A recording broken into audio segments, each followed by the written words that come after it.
What is up, everybody? Welcome back to the DT Show. I'm Daniel, and alongside with me is Dr. Jamie Vona from her channel, behind the man. I'm blanking out. Dr. Vona. The Minds Behind True Crime with Dr. Vona. There we go. Can you let everybody know You're so a funny. The little bit Minds Behind True Crime with Dr. Vona. There you Yeah. go. I just call you Dr. Vona Sorry, I sometimes. think, yeah, that I know, and I'm totally good with that, you guys. It's the Minds Behind True Crime with Dr. Vona. Hi, everyone. I'm Dr. Vona, or Jamie, whatever you want to call me. I have my master's in counseling, specialization in marriage and family therapy, a doctorate in education, and I did all of my dissertation research on how social media affects identity development. And I've been teaching for over 20 years at the college and university level. So there goes my little stitch there. So there you go. And I'm Daniel. For those that are new here, I'm ex-law enforcement. I was a police officer for about 8 to 9 years, probably about 8.5 or so.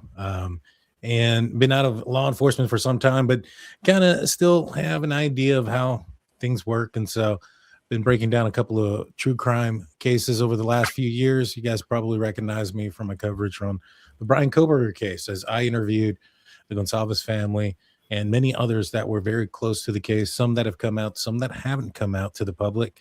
But so much stuff that we had talked about, so many things that we got right in that case and so many others. And so I want to thank everybody for tuning in tonight. Hit the like button, hit the subscribe button, ring that notification bell, because we got a good one for you tonight. We're going to be talking about the Nancy Guthrie disappearance, or the abduction in reality. And, Dr. Vona, I've been wanting to get your opinion on a few things. I've had some guests here recently, Mark the Shark and Steve from True Crime Web. He's a CSI investigator, and we've kind of looked at the lay of the land, so to speak. We've looked at, what some of the information is, what things look like from certain areas. And I just kind of wanted to get your opinion on some things based on the information that we have speculated. Now, of course, the information we have speculated, we've used our experience in law enforcement, mine, Steve's experience as a crime scene investigator as CSI, and his experience in law enforcement as well. And we kind of leaned in on Mark, who'd been on scene in location several times. A couple of things that we learned, and I'm going to pull up the map here, and I kind of want to get your opinion. Well, first and foremost, there was a couple of like a profiler that came out and was speaking about this, and he kind of had some similar ideas as I did, thinking it was one perpetrator. Another profiler came out and said that he believed, and this is something that I've said from the get-go, that this case most likely was somebody who had some sort of derangement towards Savannah Guthrie, some sort of fantasy, whether it be vengeful or something else in nature. First and foremost, does that surprise you that these profilers are coming out and saying, hey, there's one person involved, and this may not be necessarily ransom motivated or financially motivated? No, Daniel, that doesn't surprise me at all. I have a little smile over here because I feel like validated, because me and you were like the only two people I knew of that thought it was one person. Everybody was saying it was multiple people. And if you look at any of the lives I did on this, I did a whole live on grievances with the daughter, right? I looked at all of that stuff, the parasocial relationship. I looked at the one person. So I didn't realize that anybody was out there saying that. So I actually feel validated. I am not surprised at all. Yeah, there's two. You and I have talked too about how it's hard for people to keep secrets. So if you had a group of people, it would just surprise me that nobody spoke to anybody yet. I agree. I 100% agree. And plus, it's very difficult for one person to complete this crime. What has to happen, right?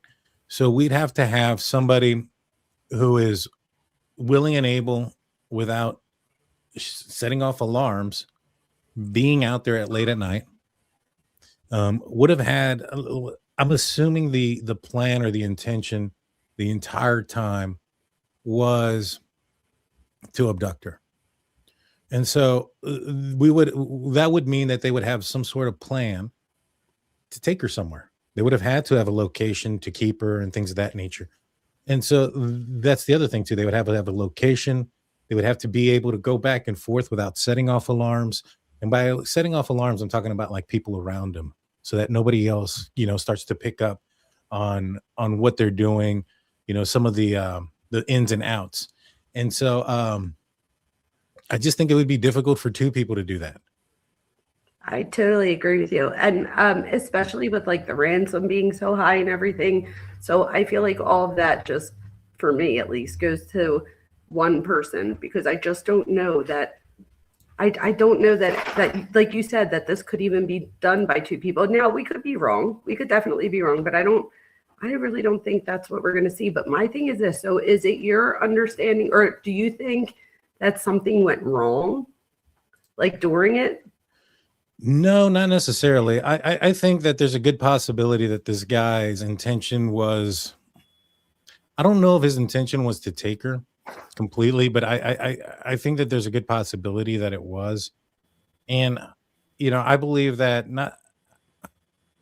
I just don't think it was ransom or financially motivated. I think it was something that had to do with more like a fantasy. A And parasocial relationship. I mean, here's the thing. He left the doors in the back propped open, right? That's been declared. Now, in most cases, the offender is, the entry is the exit. And so, if there is these things that are propping open the back door and stuff like that, don't you think that kind of alludes us to believe, and there's blood up in the front, that the blood up in the front is probably the exit, and the doors being propped open in the back is the entry? Wouldn't you kind of connect those dots?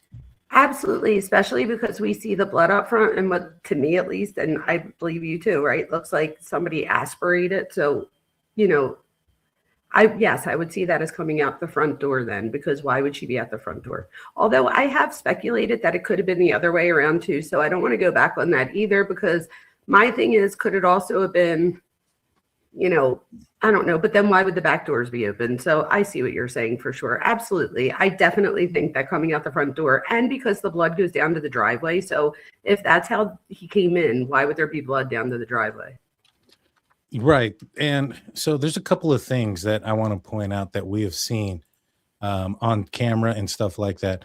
So it's going to be kind of hard to see this, but this path right here, this trail, do you see that? It's kind of lighted. I do. Okay. While we were looking at the video here, his first step is on, there's a sidewalk here, right? And on that sidewalk, there's some rough edges, like it's rocks and cement, but there's a border that's pretty slick. That's what he's standing on right now, is that border. And so as you can see, and I have it slowed down, he steps on the border, then he steps on the sidewalk, then he steps further into the middle of the sidewalk. So he's coming from off the dirt path here. He's not coming from the driveway. He's not coming from the corner here. He's coming from that's that that dirt. dirt path. He's coming from that dirt path, meaning he parked on the side of the house. I'm going to pull up Google Earth real quick, and I'm going to pull So up in the map that you just showed us, it was that little bottom corner. That's where this would be. Yeah. Oh, wow. I didn't know that. Yeah, let me pull up Google Earth, and let me look up the and we'll look it up real quick. Let's see. Let me pull this off. But yeah, that path right here, that leads to the side of the house, right? And so let me pull up. That's so interesting. Yeah, no, it gets crazy. Watch. Let me pull it up. I should have probably done this sooner, but give me a second. It's okay. You work. I do. And I had exciting news today. You do? Anything I you did. can share? Not necessarily online, but I'll share afterwards. Okay, cool. So this is her home.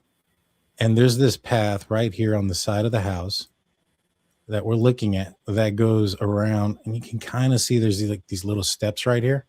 Oh, wow. And then it leads to the path here for the sidewalk. And you can even see how it's lighter on the edges.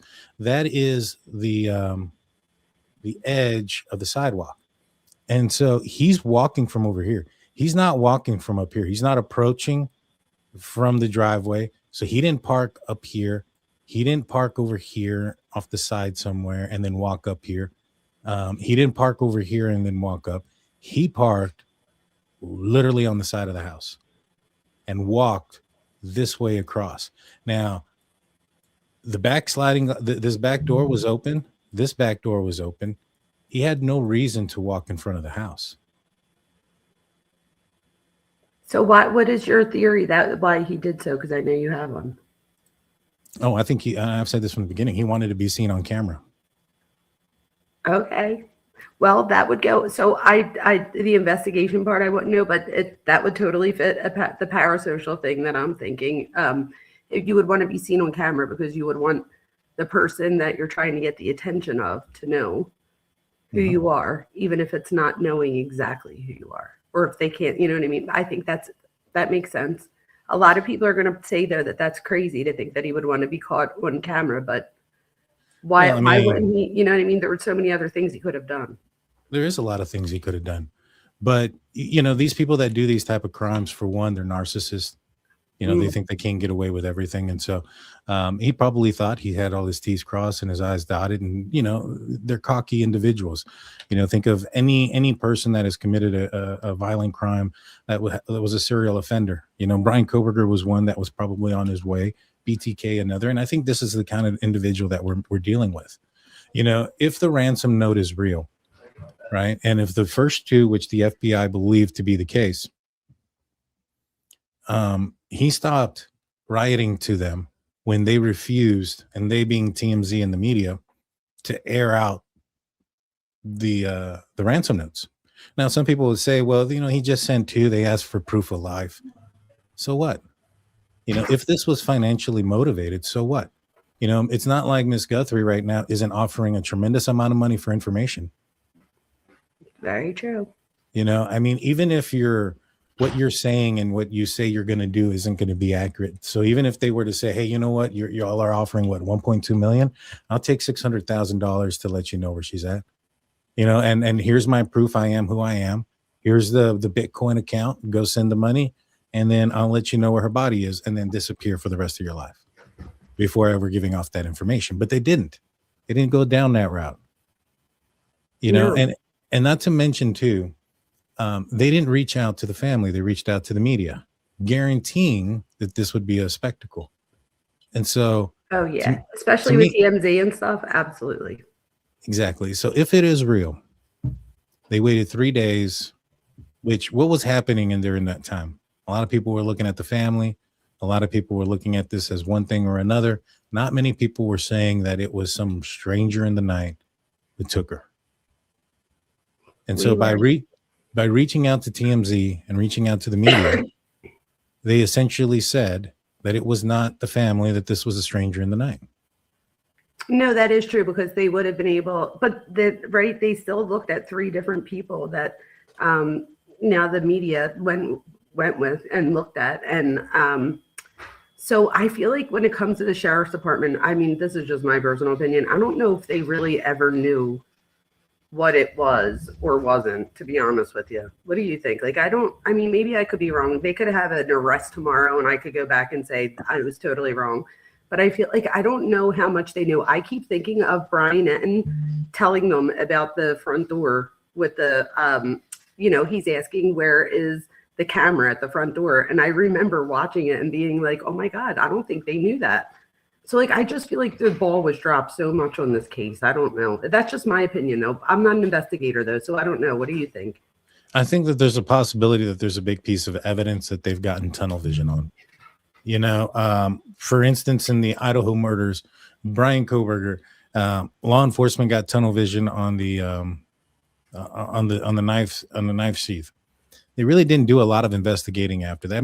They were looking into the camera, into the cars and stuff like that, but their investigation weren't leading them anywhere near Brian Koberger at that point. They had no idea who he was, but they held off on information. They told us about the vehicle, being the year, make, and model, which I think was a good call because it created it forced Brian Koberger to react in a certain manner. He fled the country, or fled the city, left to the other side of the country, etc.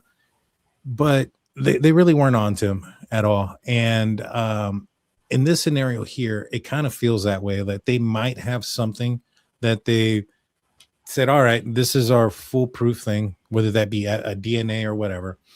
We got the guy. It's just a matter of time before, the technology tells us what his name is. And that's kind of the way I feel, the way that they're acting in this scenario is like they got something like that. I don't sense the urgency as if they don't. You know what I mean? And I don't sense it doesn't appear to that they have anything strong, right? So they've downsized the search. They haven't come out with any new information. They haven't done any press conferences about the case, etc. And so when I put those two things together, it just kind of feels like they're crutching on a piece of evidence that they're expecting is going to be their treasure trove of information. Absolutely. My thing is this. So they're just like going to wait until what? He commits another crime. You know what I mean? Like I feel That like or the IGG comes back. I can't believe it hasn't yet. Well, so, the FBI had to wait until the Othram was completed with their job. So Othram had it in the Brian Koberger case. The DNA from the sheath went to Othram, which was out here in Houston, Texas. And it stayed there for a while. And then it went to the FBI when they couldn't figure out somebody. This piece of DNA that they have just recently, not found, but recently turned over to the FBI, was at the Florida lab for a long period of time. And it just got to the FBI lab probably about a week ago now.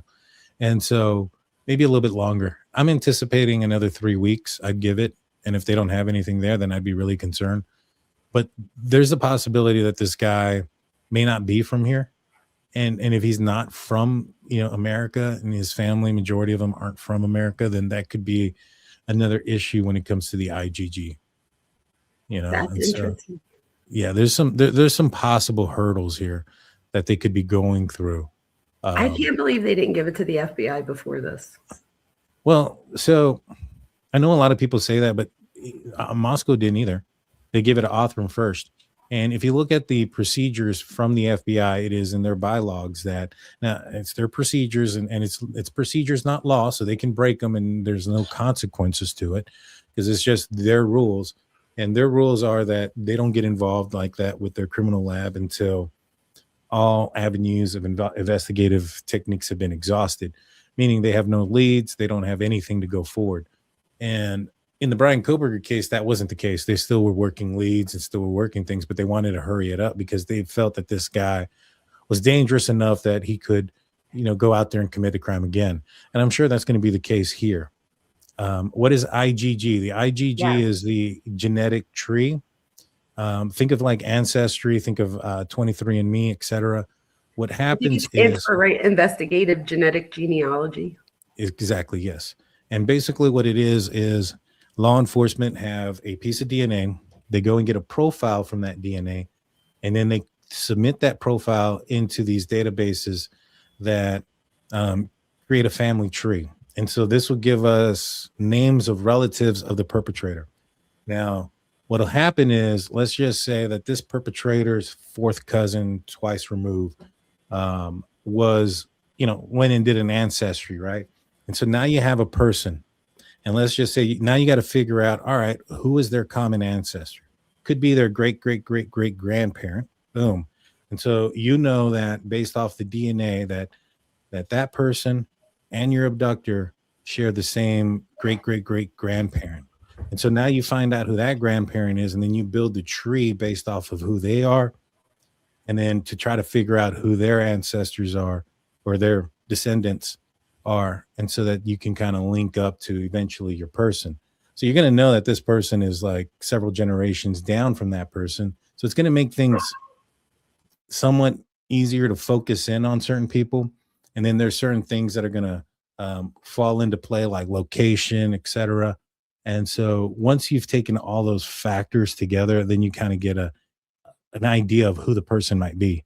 Now, it's not guaranteed in stone. It doesn't mean that that's your suspect. Law enforcement still has to go out there and build the case. And usually what they do is once they get the name, they'll surreptitiously or secretly go out there and retrieve DNA to then match it and compare it to the original SRT profile that they submitted in the very beginning. And so it's a long, lengthy process. This is how they caught Brian Koberger. I suspect this is how they caught Rex Humerman. You know, they haven't. I don't think they've put it out there yet, but He I'm pretty did. sure. I think they got his DNA on the piece of pizza that he ate. He threw out the rest of his lunch in the, he just threw it out in the trash. And then once it's in the trash, right, it becomes like they could go and take it. I forget what it's called. Like it becomes public, whatever. I don't know the word I'm looking for, but they were able to go retrieve it legally and they were able to get his DNA. But you're right. And not only that, with Koberger, they were able to say that it was a male and that it was the male child of this person. So they had 3 kids, but 2 of them were female. So there's things that they could do too to like cross people off the list and then narrow it down and then investigate the people that they have left so that they could narrow it down even more. But I do think it's important that we remember to tell people that I think it's 23andMe and Ancestry. Them two, they have like that. I think you did kind of say this, that they don't usually share it with any of the law enforcement. It's usually there's like 3 or 4 other genetic trees that do share with law enforcement. But I think you did say this because you're right. It's not a law, it's a policy. So they could, override that. There's a back door for some of these Ancestry and 23andMe that the FBI can utilize. And they and the back door is if there's somebody in imminent like danger. And so when you have a suspect who has committed a crime such as like Brian Koberger and one that we believe that this guy committed, you have a sense of trying to solve this quicker before this guy strikes again. It's one thing if you're going through like, you're trying to find Jack the Ripper who's been dead for a long time, right? There's no threat from him coming back and committing the crime still. And so you probably have to follow those rules. But when you have something that's active, that's going on, and there's a real threat to the people and the public, then yeah. I wonder, so do you think that they don't think that this person's a danger to the public? Oh, I'm sure they do. I think they're working on it. The reason why I think it's taken so long is just there's a good possibility that this guy's not from here. I mean, he could, he definitely could be.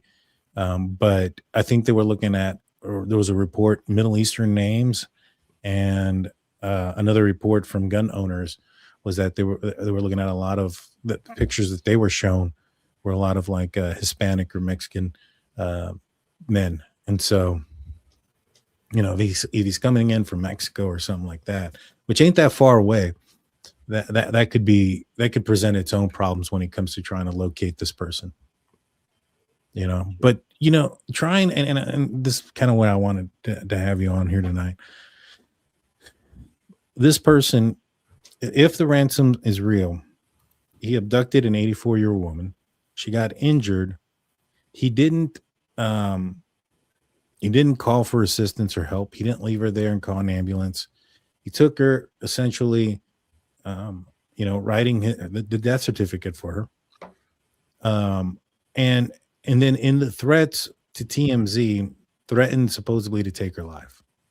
If this is all the same person, what does that tell you about the psychology of the person who's willing to cause harm to somebody who is indefensible, who can't defend themselves, is elderly, and those type of things? I mean, I would compare this almost to like, causing an injury to a child when you're abusing the elderly. What are your thoughts? Absolutely. So that's a great question, right? So I think this goes back to what we've always said, that this is probably, I think that this person obviously is not pro-social, is probably, has antisocial behavior, not diagnosing, but just saying he probably has antisocial behavior here, just meaning that I don't think he was really thinking about her well-being to begin with, hence the medicine and all the other things. And the fact that he took an 80-something-year-old woman, that says that right there. I also think that it's a way to be heard, right? So it's like, it's a way to get someone's attention, especially if this person was trying to get someone's attention to begin with. And they might have tried to get attention from, and I hate to say this, but I feel like Savannah might even know this, in my opinion, because didn't she say in one of her interviews, like, Mom, I'm sorry. So almost like alluding to the fact that she too thought that it might have been something related to her. And again, when I say that, I don't mean that she knew, just so people out there, I know you know this, but I don't think that she knew this person, but I think this person knew her. This person obviously probably listened to her on the TV, all of those things, right? So I think in that case, this person might have tried to reach out to her and couldn't.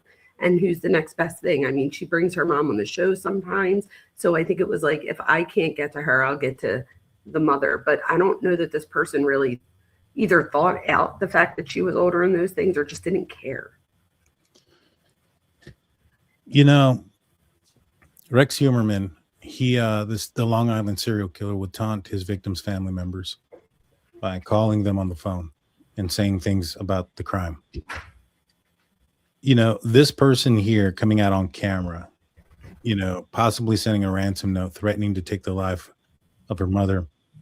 Would you consider that a form of tormentation? Yeah, I mean, And what does that say about the guy? Oh, it says that he's most likely, like you were saying earlier, narcissistic and psychopathic. At least his behaviors are. We're not diagnosing, but at least his behaviors here are. And again, I think you could deduce this by saying that, one, he probably thought that he had all of the things covered and didn't. Two, you know, he wasn't social or, you know, pro-social in the sense that he left this woman. I mean, he abducted this woman or took this woman, whether he meant to abduct her or not. And I think that right there, I mean, it just shows that he was trying to get something done. And I don't think he thought he was going to get caught. And let's be honest, he hasn't gotten caught so far. And I don't think it's because he's smart. I don't think he was smart, which is why it's so frustrating. Oh, I think he was very intelligent. I think he made a lot of mistakes. Yeah. And I think once his name comes out, there's going to be a lot of mistakes found. But just like Brian Koberger, I mean, Brian Koberger took his vehicle, took his phone, turned his phone on. Also, you know, yeah, I totally agree with that. I also believe that when we find this person, we might see that he's somebody that feels like wronged type thing by people, even if there's like no real relationship here, right? So he might have felt like psychologically connected to one of the family members, right? So he might have experienced some perceived rejection or grievance and then use that as like a doorway interaction, as an opportunity to confront or control or punish Miss Guthrie, right? So I think that we're seeing somebody here that maybe was ruminating over like resentment or like perceived rejection. And again, when I say perceived rejection, it's because I don't think that, you know, that Savannah even knew this person, but I think this person knew Savannah, if that makes sense. Interesting. Now, you know, I bring it up to like the attempted assassination of President Reagan. That guy had done it for the affection of Jodie Foster, an actress who had no idea who he was. I don't know why he thought that was going to get her attention or attraction. Now, let's continue in the same train of thought about the type of person he is. He goes over here and he grabs these flowers and he starts manipulating them above the camera. Now, a lot of people thought that maybe perhaps he was trying to break the camera off with the I guess the plants there. However, if you look closely, especially right here where he was reaching, there are a tremendous amount of rocks there, small ones that you can grab in your hand. I was looking at the video from Mark and I was like, look at that. You have so many rocks that are smaller apparently. And let me see if I can pull it up real quick. I don't know if I have it on this one, but apparently this person, I don't know if I have it on this one, smashed. Yeah, it's on the other one. Let me pull it up. They had smashed I have it here. I guess one of the flood cameras, which is one of the things that they had said that they had done, I guess in the ransom note, was that they had smashed a flood camera. And here it is. And so if they were willing to do that to the back flood camera, why not smash the front camera? That's so interesting, right? So I mean, there could be some, let me think. What do you, I would guess, all right. So I guess for me, like you were saying, he would want to be seen. So that could be obviously the reason, but we do know that he eventually takes it down, right? And he takes it off. We also know though that with these cameras that they continue to record once you take them off. So I'm wondering, like you were saying earlier, if there's another piece of information or something else that they got from that, even though she didn't get the service, I'm hoping they still got something from that. But he does take the camera down. So I mean, you could say on the other end that he didn't think that he would be seen, although no, you would be seen because you would be on the cloud, right? So yes, it probably has to do with wanting to be seen. Now, that approach that we saw him coming from the left, approaching the window, doing all that stuff, do you believe that's the first time he's approached that door? No, probably not. In my opinion, I mean that night. No, I think that they probably went, and thought this out or planned this out. So whether it be through looking at things like Zillow and, I don't know that they're. No, what I mean is like that night. Do you think he No, I don't just think that was the first time. No, what I'm saying is, do you think he had approached that door on that night before that moment? Oh, that's a good question. I don't. It looks to me like that's the first time he's approaching. Yeah, I think this is the first time he's approaching. So you don't think that they're two different nights then, right? Because you think no, I don't. October, right? So then yes, it would be. Okay. And so if this is the first time that he's approaching and he has his gun and he has the backpack, this happened after he left, meaning he left without destroying the camera there. Wait, what? I didn't know that. This is from after? Mm-hmm. My opinion is this is afterwards. And so, oh, okay. So we don't know that to be sure. This is what you're thinking, or do we know that? Is that because that's no, we don't know that to be sure. But you're probably right. I had Steve on from CSI, and he did this whole thing where he lit everything up, and there's some lights, and there's some rocks, and there's a bunch of things that are in the exact same location. All right, and so exact same location, including the plants. And one of the things that I've been bringing up is that if this was like 2-3 weeks earlier, the plants wouldn't be in the exact same location because the sun isn't in the exact same location 3 or 4 weeks later. And the sun isn't even in the exact same location 2 or 3 days later. And what happens is plants will move a little bit. Now, you ain't going to see them move, but they'll move a little bit to the point where if you're looking at something from one day to a couple of weeks later, you're going to notice a slight difference, and we don't see anything in difference. And so if this is the first time that he's walking up to this screen, and this is the same night, then that means he would have left and then came back. Now, what all do we know? We know that the back door was propped open. To me, it appears he's coming from the right side of the building. On the right side of the building is where Nancy Guthrie's bedroom is.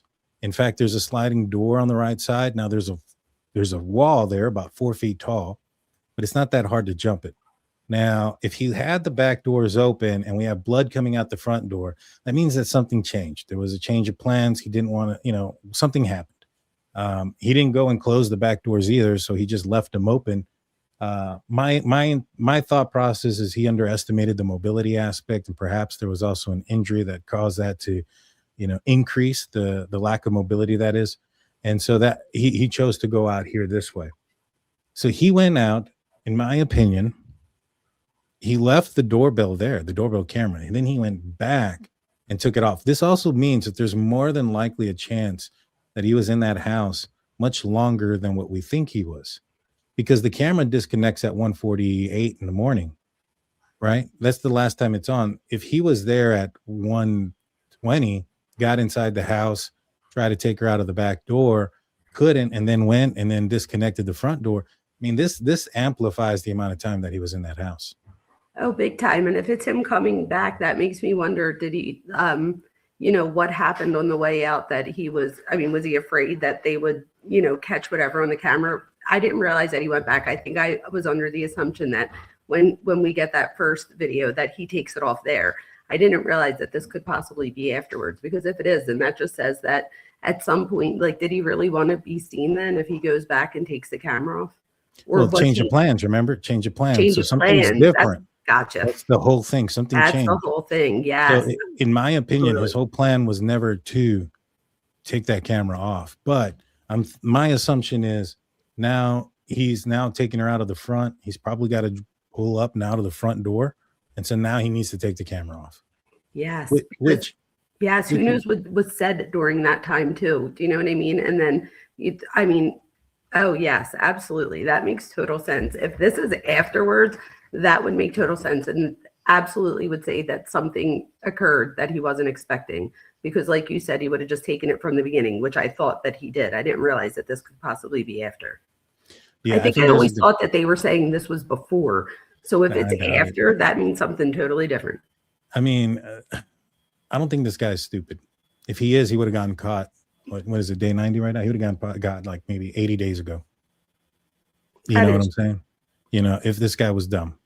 And, you know, he's wearing the same jacket, the same mask, the same pants. Everything's exactly the same.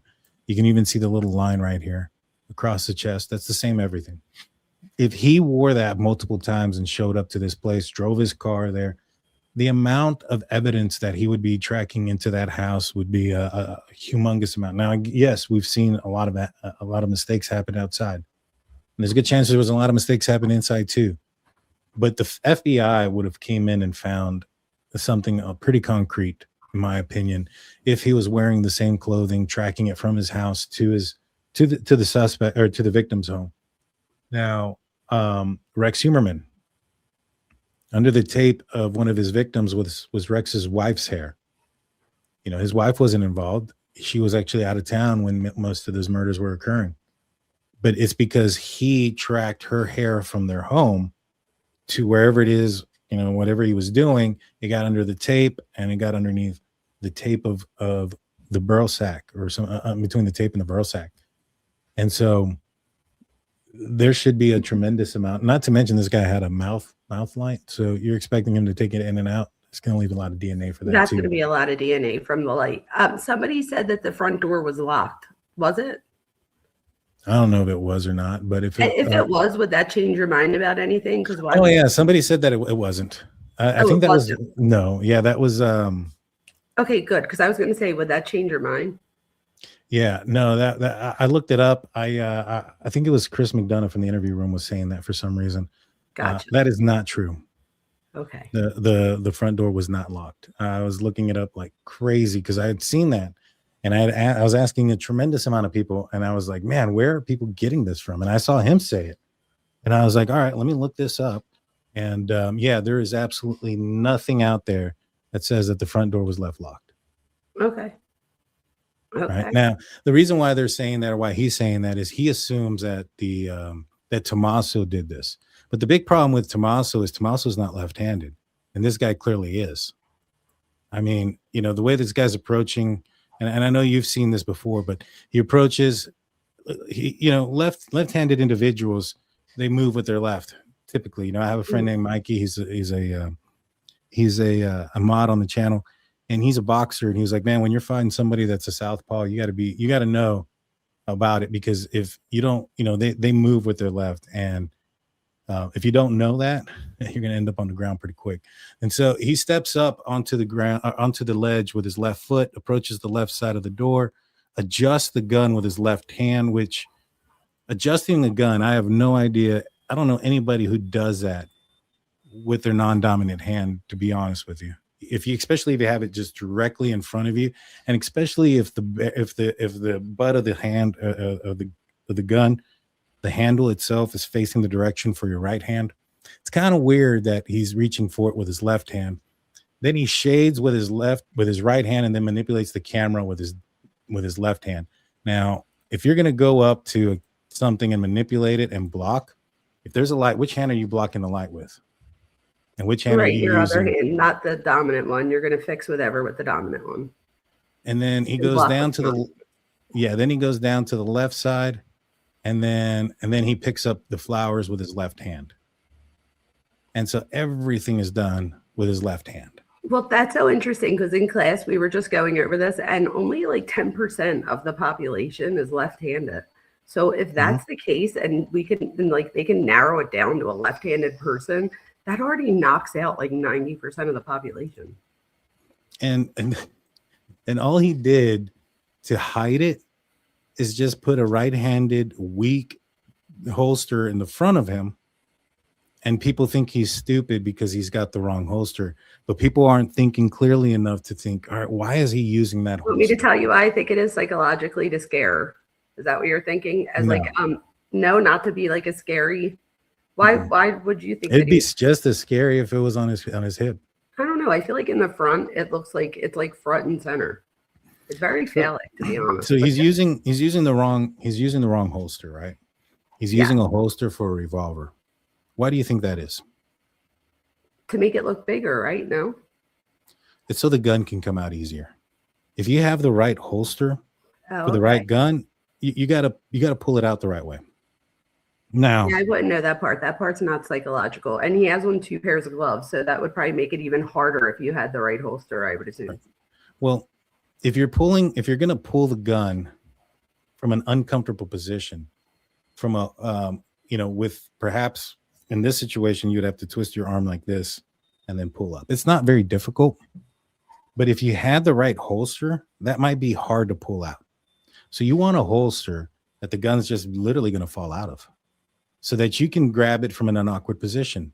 Now, if he put the gun on his right hip, and I tried this, if you put a gun on your left hip, pulling it out, if you had the right holster, it's uncomfortable. Then you got to switch it over to your dominant hand. It takes a little bit of time. It's a lot easier to do this. It's a hell of a lot easier to do that. And if he is left-handed, like you mentioned, only 10% of the population are left-handed. I looked in San Antonio, Texas, a population of 2 million people. There are 2 left-handed holsters for sale.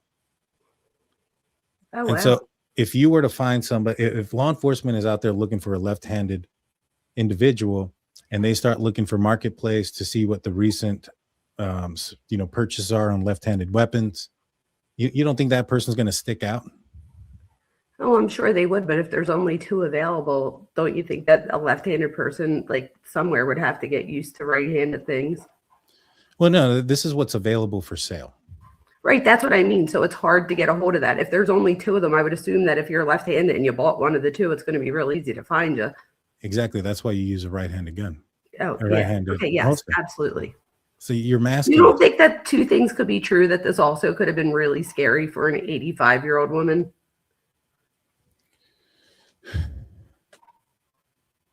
I don't know. Like, I see what you're saying, but I feel like that's like the first thing I see when I look at the picture. That's the first, like when I see that's first. So I'm assuming if you're an 85-year-old woman, that's got to be petrifying to see a gun at the very front. I know that you would see it on the side, but I feel like right in the front, it's like when you look at somebody, it's right there. It's like you want them to see it, in my opinion. I don't disagree, and I thought that to be the case as well. But the more I think about it, I think this guy does things with purpose more so within anything else. I think there's like stuff in his backpack. There's, the gloves that he's wearing. I actually think there's these different type of gloves that Steve found exactly like it.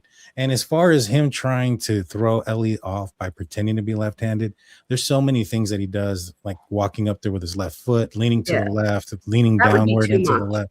Yeah, there's way too much for that to be the case. If it was just like grabbing, I don't know. I mean, if he wanted to give off the impression that he was left-handed, then why not just have a left-handed holster? Well, because there's only 2 of them available. Well, yeah, but even at that, I mean, if that's what the impression you wanted to give off, then just put the gun on your left side. You know what I mean? Yeah, so if I was trying to give off the impression that I was left-handed, I would have the gun on my left hand, on my left side. If I was trying to hide my real dominant hand, I'm not going to put it on the right side or the left side. I'm going to put it in the middle. You know what I'm saying? I totally get what you're saying. But I still think that that's true. But I also think that it could be true that like you were saying, he does things purposefully, that he purposefully put it there as a way to, because if he is by himself, right, he's going to want to make sure that he does whatever, he can to make sure that he gets the compliance that he needs to get whatever it is he wants done. So I think 2 things could be true. And that, I mean, I just know for me, especially and I'm not an old woman, I'm middle-aged, but I'm an old woman, that would scare the shit out of me. Well, yeah, I mean, seeing anybody in your house with a mask, I mean, just would 100%.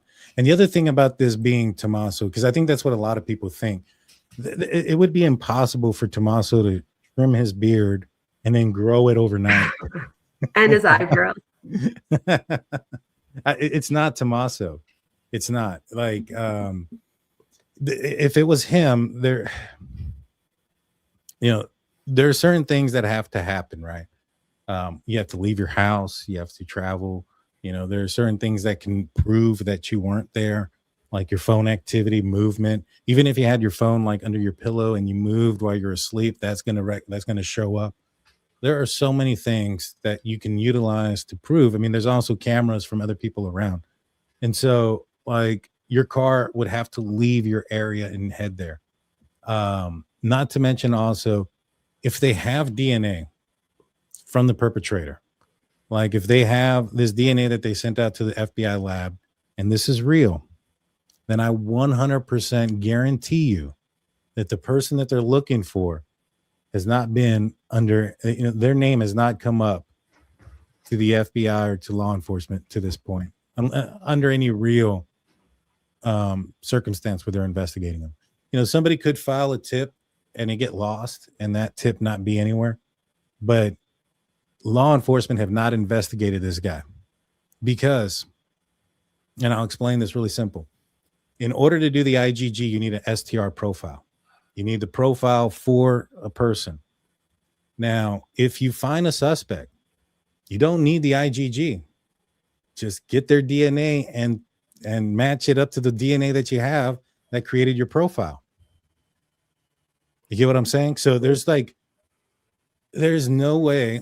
Hold on, I gotta block some. Oh, that's so true because they do have DNA. So if all the people that they had access to so far obviously wasn't them because they would have just matched their DNA up with the DNA there. Is that what you're saying? Yeah, that's all they have to do. And I'm sure they have, especially Tommaso's, Daly's, the other guy that got detained, Carlos, probably anybody else that they suspected, the guy that called in the ransom that got arrested. I'm sure that they have applied their DNA to the DNA that they have. The hair DNA is what they're saying it is, which heck, if it is really hair DNA, that's a hell of a lot stronger than what was left at Brian Koberger's crime scene. No, right. That was just touch DNA. That was just touch DNA. So, hopefully this would be, but I think it shows, I guess it doesn't matter if it's touch DNA or not. They were still able to get a DNA profile done from them. So, I mean, either way, I just hope that, it was able to rule out people. I hope that we're just going to be able to rule in somebody soon. Well, yeah, and that's what it's going to do. Like, just like when they arrested Brian Koberger, Moscow PD had never heard of him before. The FBI had never heard of him before. If they had, all they would have had to have done, if somebody would have came up with Brian Koberger's name, November 29th, all they would have had to have done is gone to his apartment and waited for him to throw the trash out, got his DNA, compared it to the DNA on the sheath, and arrested him right then and there. They would never have had to have done the IgG.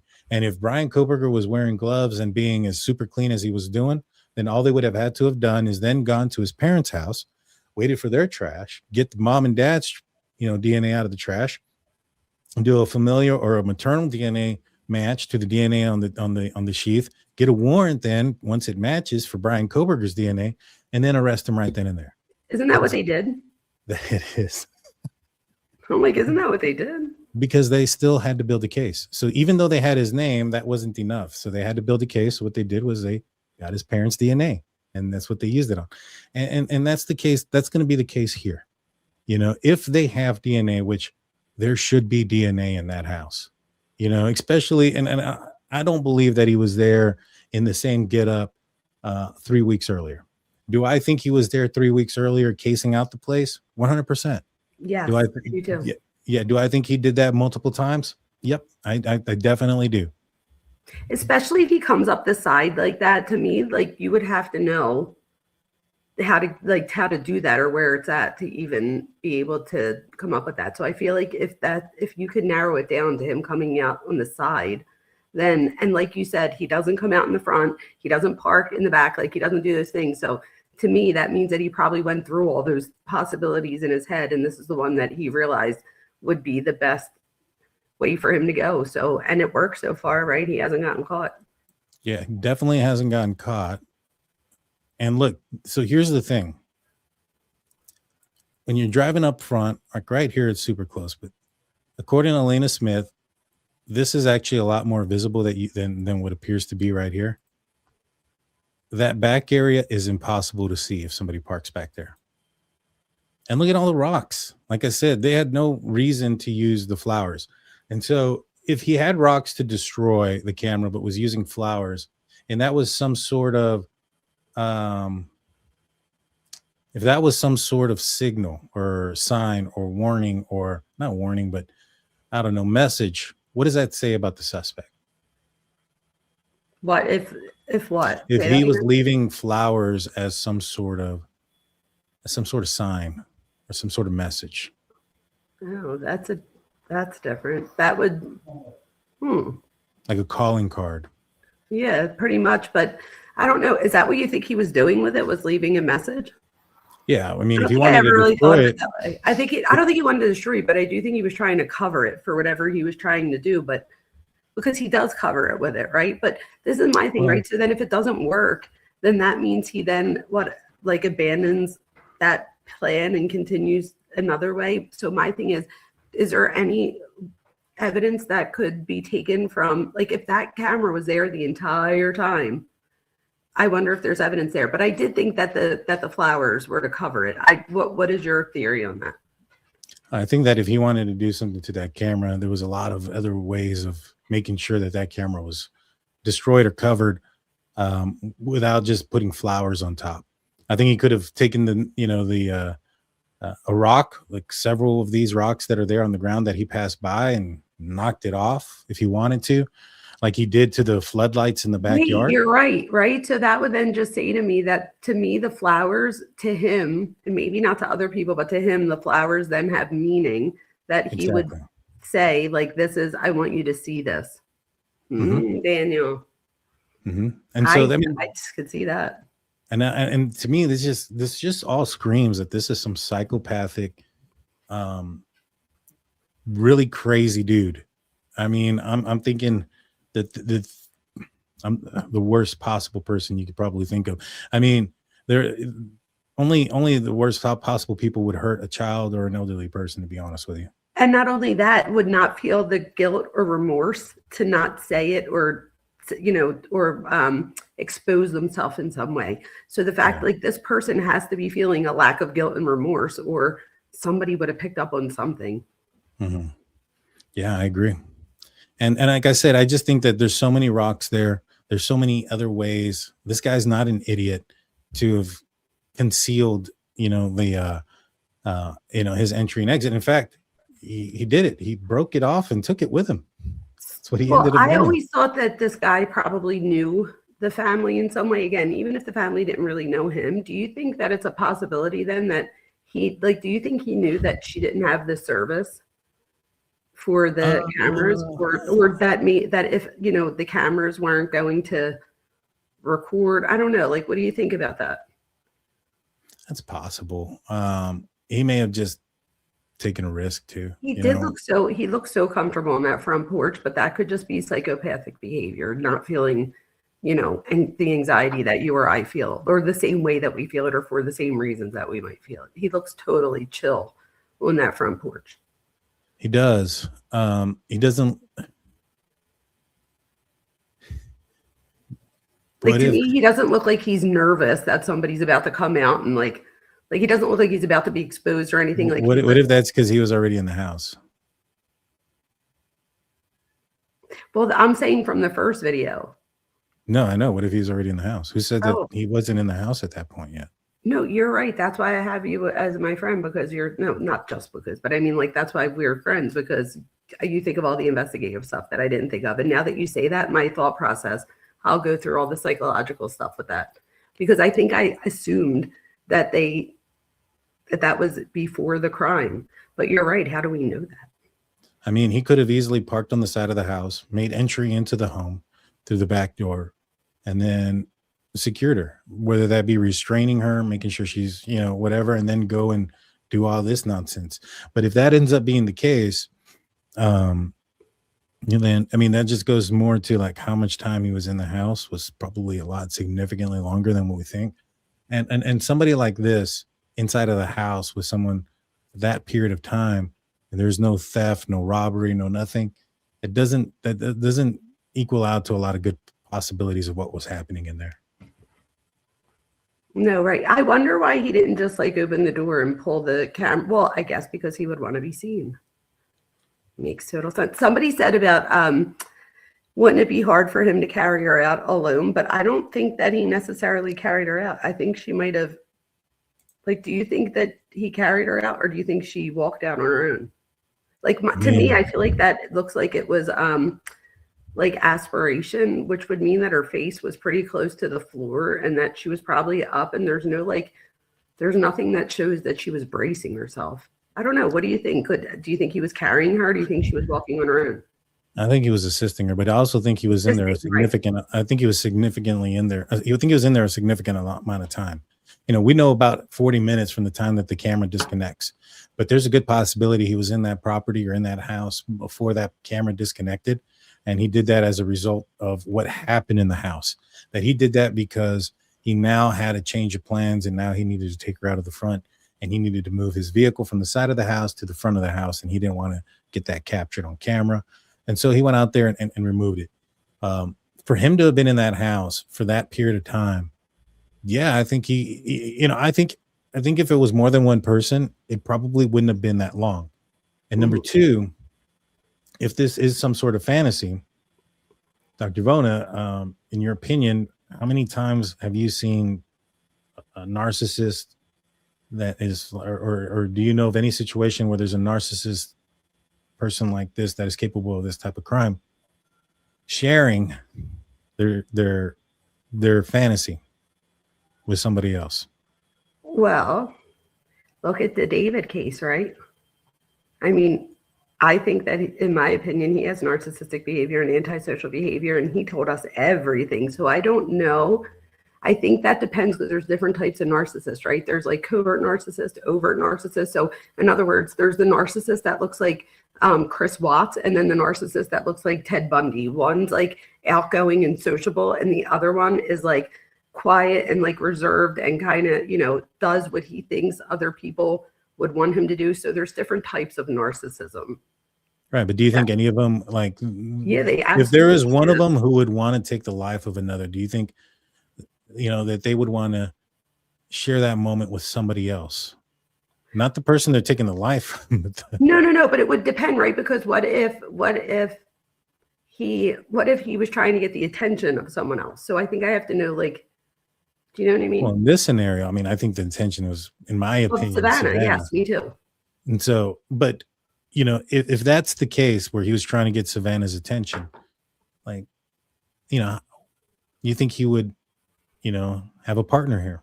No, maybe not. Maybe he wouldn't share his fantasy, because then his fantasy would be his own. And if you share your fantasy, then it's not your own anymore. But there are absolutely people who would share their fantasy. But there's many people that don't share their fantasy, because that's what a fantasy is, right? It's not your reality. It's fantasy. So it's like, I think of Rex Humerman, and he was Rex Humerman until he wasn't, until he was in his fantasy world. And by telling somebody about his fantasy world, see, this is why I get a little bit not confused, but like whatever with this, is because although if you take like a Rex Humerman, although he didn't necessarily share his fantasy, he shared things that would, to most people, be like, oh, I don't know. Like, I feel like, so he shared like things around it, if you will. So maybe not directly, but like, I feel like there were different breadcrumbs along the way. So maybe he didn't realize that he was sharing that, but he was, because even when he went and ate with the one girl that gets away, he said that she said that he was asking if she ever heard about the case and da-da-da. So he wanted to hear, like, what did she know? So that like filled his narcissistic tank, if you will. So, but I do think there's different types of narcissists. So I really think that it depends. Either way, this guy is the worst of the worst. Well, that is, I don't mean to sound bad, but that's a predator playing with their food, because he had full intention of doing something crazy. This Which is antisocial behavior more than narcissism. Yeah, this would be a predator having another predator share in their catch. And I'm not necessarily certain there's very many of those. No, but what about Brian Koberger, right? When he does the survey and stuff. So I guess my thing is, so he might not have shared his fantasy, but he was looking for other people's input there. So Well, I mean, there's a difference between like getting off on talking about it, maybe perhaps, going to the media and having people stumped about who you might be or why you did this and all this other stuff, and building your ego up that way. And another thing, in having somebody else partake in the crime with them. And okay. so I struggle to believe somebody who committed this crime, if they had some sort of fantasy motivation, that they would have had somebody else partake in the crime with them. Now they may share about it, talk about the details, maybe perhaps ask people what their opinions are.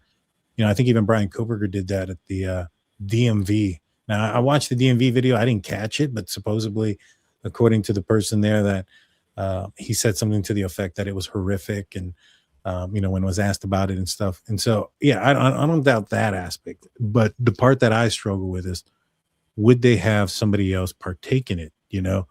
Take No, away from what they're feeling. well, this is the other thing, right? So most would probably keep it private just for the fear of exposure, right? So maybe even a desire to maintain control. I guess when they do share, I would assume that would be more of like leakage, like they would be doing so purposefully. So although I think most would never share, there are a few cases like with David, for example, the D4VD, that like I feel like he like overshared. So there are cases where you see that, but I would say for the most part you wouldn't share, because then you're going to have fear of exposure. Do you think David had somebody partake in what he did to No, Savannah? I don't. Nope, I think he did it all himself. Yeah, I do too. And so, I wonder if he knew that that's what he was going to do ahead of time. Like if he had time to prepare, do you think he would have invited his closest friend to No, help him? never. Nope. I see what you're saying. No, never. I don't. So Yeah. that's So the thing, though. You gave me an offender that I know a little bit more about. So I'm able to then, like this guy, we don't really know him yet. So I can't say for sure, but most would not want to share that fantasy. However, do you see how, like with David, though, I don't think he would have ever shared necessarily that fantasy, but he does share that he loves gore and stuff like that. So he's still connecting on a fantasy level with other people, but not necessarily saying, I would like to da da da da da. well, yeah, and I think that's just him getting off on it too. Just kind of like, Yes. BTK, him or the Zodiac, they committed their crimes because they were sexually motivated crimes, and there was something wrong with them. They didn't commit their crimes because they wanted to taunt the media or taunt, police or anything. But that was an added bonus for them getting off on what they have already done, feeling more insecure or superior to others because they couldn't figure out whether it was who they were or the code that they created or whatever the case may have been. That's just another element of them getting off on it. And I'm sure this guy probably talks about this case quite a bit. I wouldn't be surprised if he's indulged in this case and has been watching everybody. He's probably laughing at those that think, this is somebody else, because I mean, he's probably like, what else do I have to do? You guys thought it was one thing. I sent out a letter to TMZ saying it was something else, and you guys still don't believe it. I put my face out there on a camera, although masked, to show you that this wasn't somebody who knew her. This wasn't somebody who was familiar with the property, that knew where all the cameras were. Because if this was, why would they even approach the front door? No, Why even approach a camera to begin with? I mean, if you know where she's at and you know that on the side of her house, there's the sliding glass door or whatever, why not just jump that, go in there? I mean, if your sole objective is financial means and you don't care about anything else, and you're hoping that you get an insurance paycheck or you get something out of this, why even put yourself on the camera that is already there? I totally follow that. I totally agree with you. No, I've always thought that was one person, that it was somebody who had like a revenge type, that it was like a revenge type thing, in my opinion. And then there's a camera right here. It's hard to see. Did that catch anything? I assume so. It caught movement. I think this is the camera that caught movement, because remember the timeline says it's just moving about 12 something, or 2 something, 212, but they don't know what it is, but it could be an animal. And that's when I was like, oh, it's probably an outside camera. because if they thought it was an animal, it's got to be outside unless she had animals in the house. And so if he took the camera up front and he broke the light here, why not break this camera too? Did he not know it was there, you think? I don't think so. Yeah, right? Because he probably would have. And then that tells me that this guy probably isn't as familiar as many people think about the property.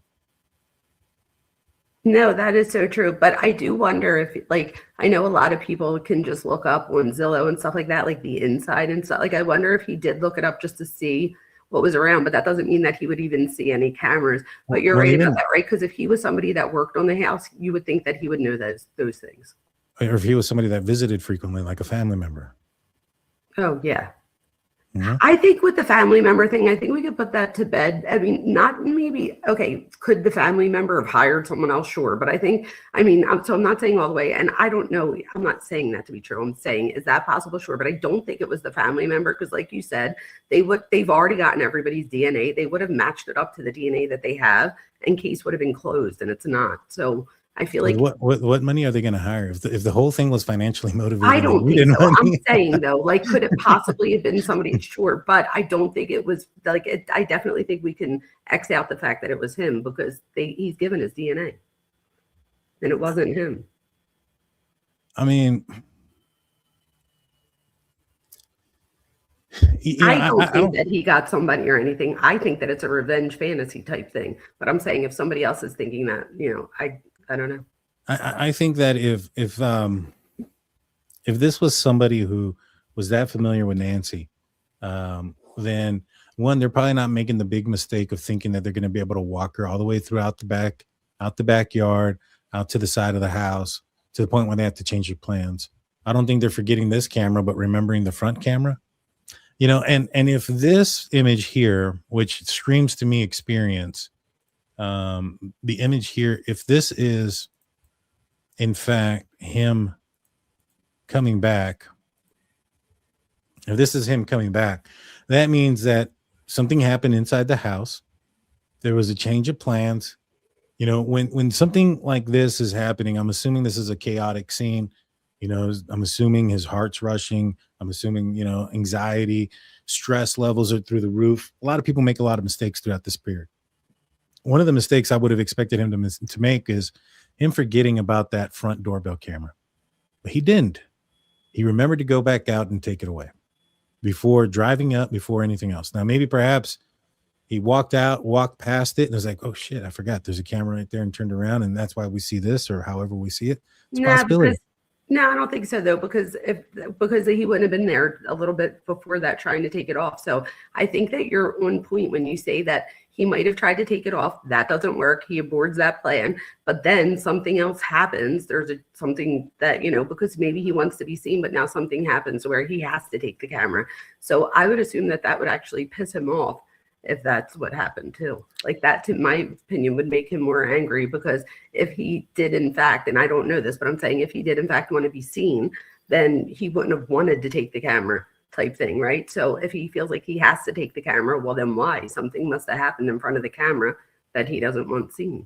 Yeah, now my assumption is that, you got to look at what we have here. And the thing is that's standing out is that something changed.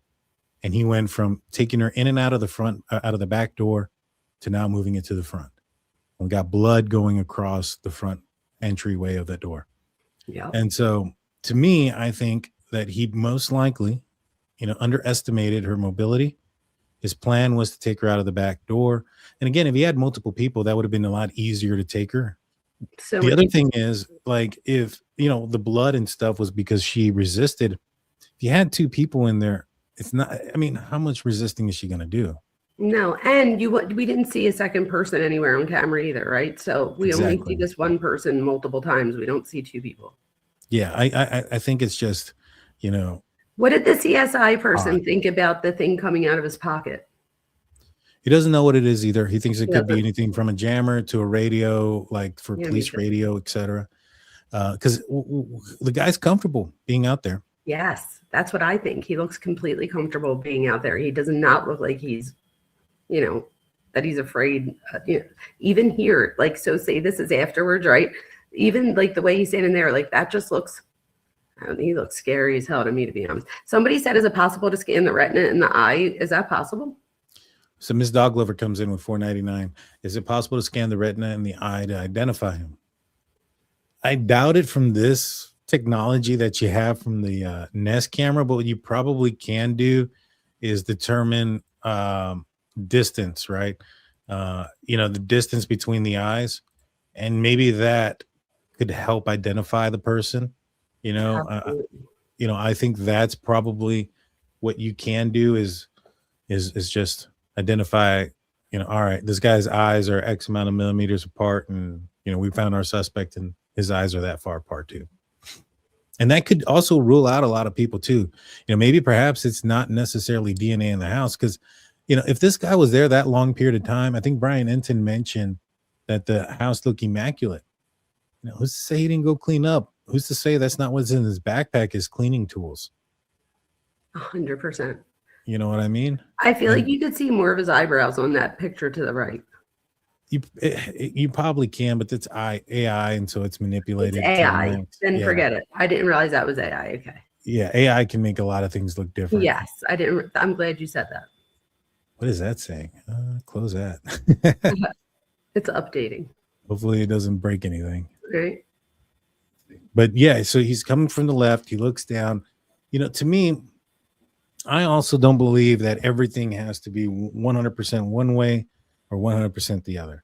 Like some people will say, well, if he had a jammer and he didn't want to be seen on camera, he had all these other things and he did all these things to not be seen on camera, why is he seen on camera here? And my thought is that, two things can be right at the same time. He can want to be seen on camera for something and not to be seen for many other things. You know what I mean? It's just like Zodiac. He put his name out in a code. If he didn't want to do that to get somebody to figure it out or whatever, could have easily just put his real name without the code so he could get gotten caught. If that was what his plan was. His plan wasn't to get caught. His plan was to prove that he was smarter than everybody else in those moments. And also when it comes to fantasy type things, the person wants to keep recreating the fantasy because they have like this fantasy. So the fantasy is something. So when something happens like this right now, if this is a fantasy for this guy, right? Like, let's just say he was just a fantasy offender and things then happen differently than he expected, then it's like he needs to keep perfecting that fantasy or trying to, but it doesn't usually happen. So it winds up happening over and over and over again. So you wouldn't want to get caught because then you wouldn't get another chance to try to recreate this fantasy, which makes me nervous about this guy, because if he's able to do this, I mean, what are the chances of him reoffending before he gets caught? What are the chances this isn't the first time? Oh, I'm sure, right? He looks so comfortable. So even if it wasn't the first time that he, killed somebody, I definitely think he looks comfortable with, going into or breaching homes. He was there a long period of time. He was comfortable staying there a long time. Him to go back for the doorbell camera, not to forget those things. If he had a jammer and stuff, I mean, this all screams experience. This may be just the first time he decided to let somebody see him. If he was this good, he could have broken into a lot of different people's homes and taken people and just disappeared. I mean, think about it. If let's just say there was no blood at the front of that house, and let's just say he was able to get in and out without, everything went to plan. The only thing you would have is that the back doors were propped open, right? Everything else would be cleaned. Law enforcement, even with blood and cameras taken and things of that nature, supposedly thought she wandered off. Don't you think that thought process probably would have been amplified if there wasn't any blood and that camera was still there? She still didn't have a subscription, so they still didn't know about this for a while. Now, if he didn't go up in front of the house, let's just say his intention was just to go into the side, take her, and then leave off the side of the house, we wouldn't even see this either if he didn't, do this act. And then if he sees the camera right the first time, then to go back a second time, or even to take her out of the house knowing that he didn't get the camera off. I mean, that's just very brazen when you think about it to begin with. So if there was another way to take her type thing, why wouldn't he? if his car was on the side, would it have been easier to take her out the sliding glass doors? No. Let me. Okay, I was going to say, because if so, then that's very purposeful then that he took her out the front. So let me find. So here's the blood trail too. Oh, wow. Okay. Oh, wow. Also, okay. Also all on the left side if you're walking her out. Oh, wow. Oh my gosh, Daniel, right? So that would mean that, oh my God, that makes me think even more that it's left-handed person, because if you're like walking out with this person, you're probably like, I'm thinking when I walk, if my mom goes to grab my arm or for me to help her, I would never do it with my left arm. I do it with my right arm because it's the one that I feel stronger with. So I want to prop her body up. I don't want her to fall.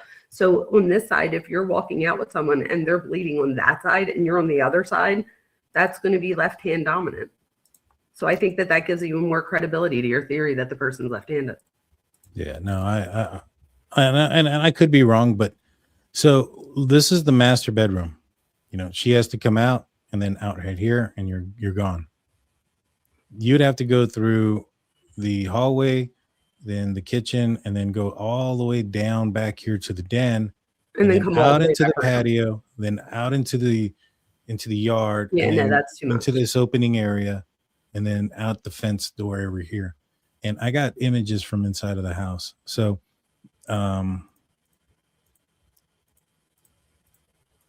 let me find the right one. So this back here is Nancy's bedroom. This is the hallway. This table is this table right here. Okay. And so when you get to this part right here, you see that bookcase? You can go to the right, and that takes you outside of the front, or you can go to the left, and that'll take you all out to the back. So if you went, this is the bookshelf. To the right, there's the front door. Oh, yeah, that's easier way to get to.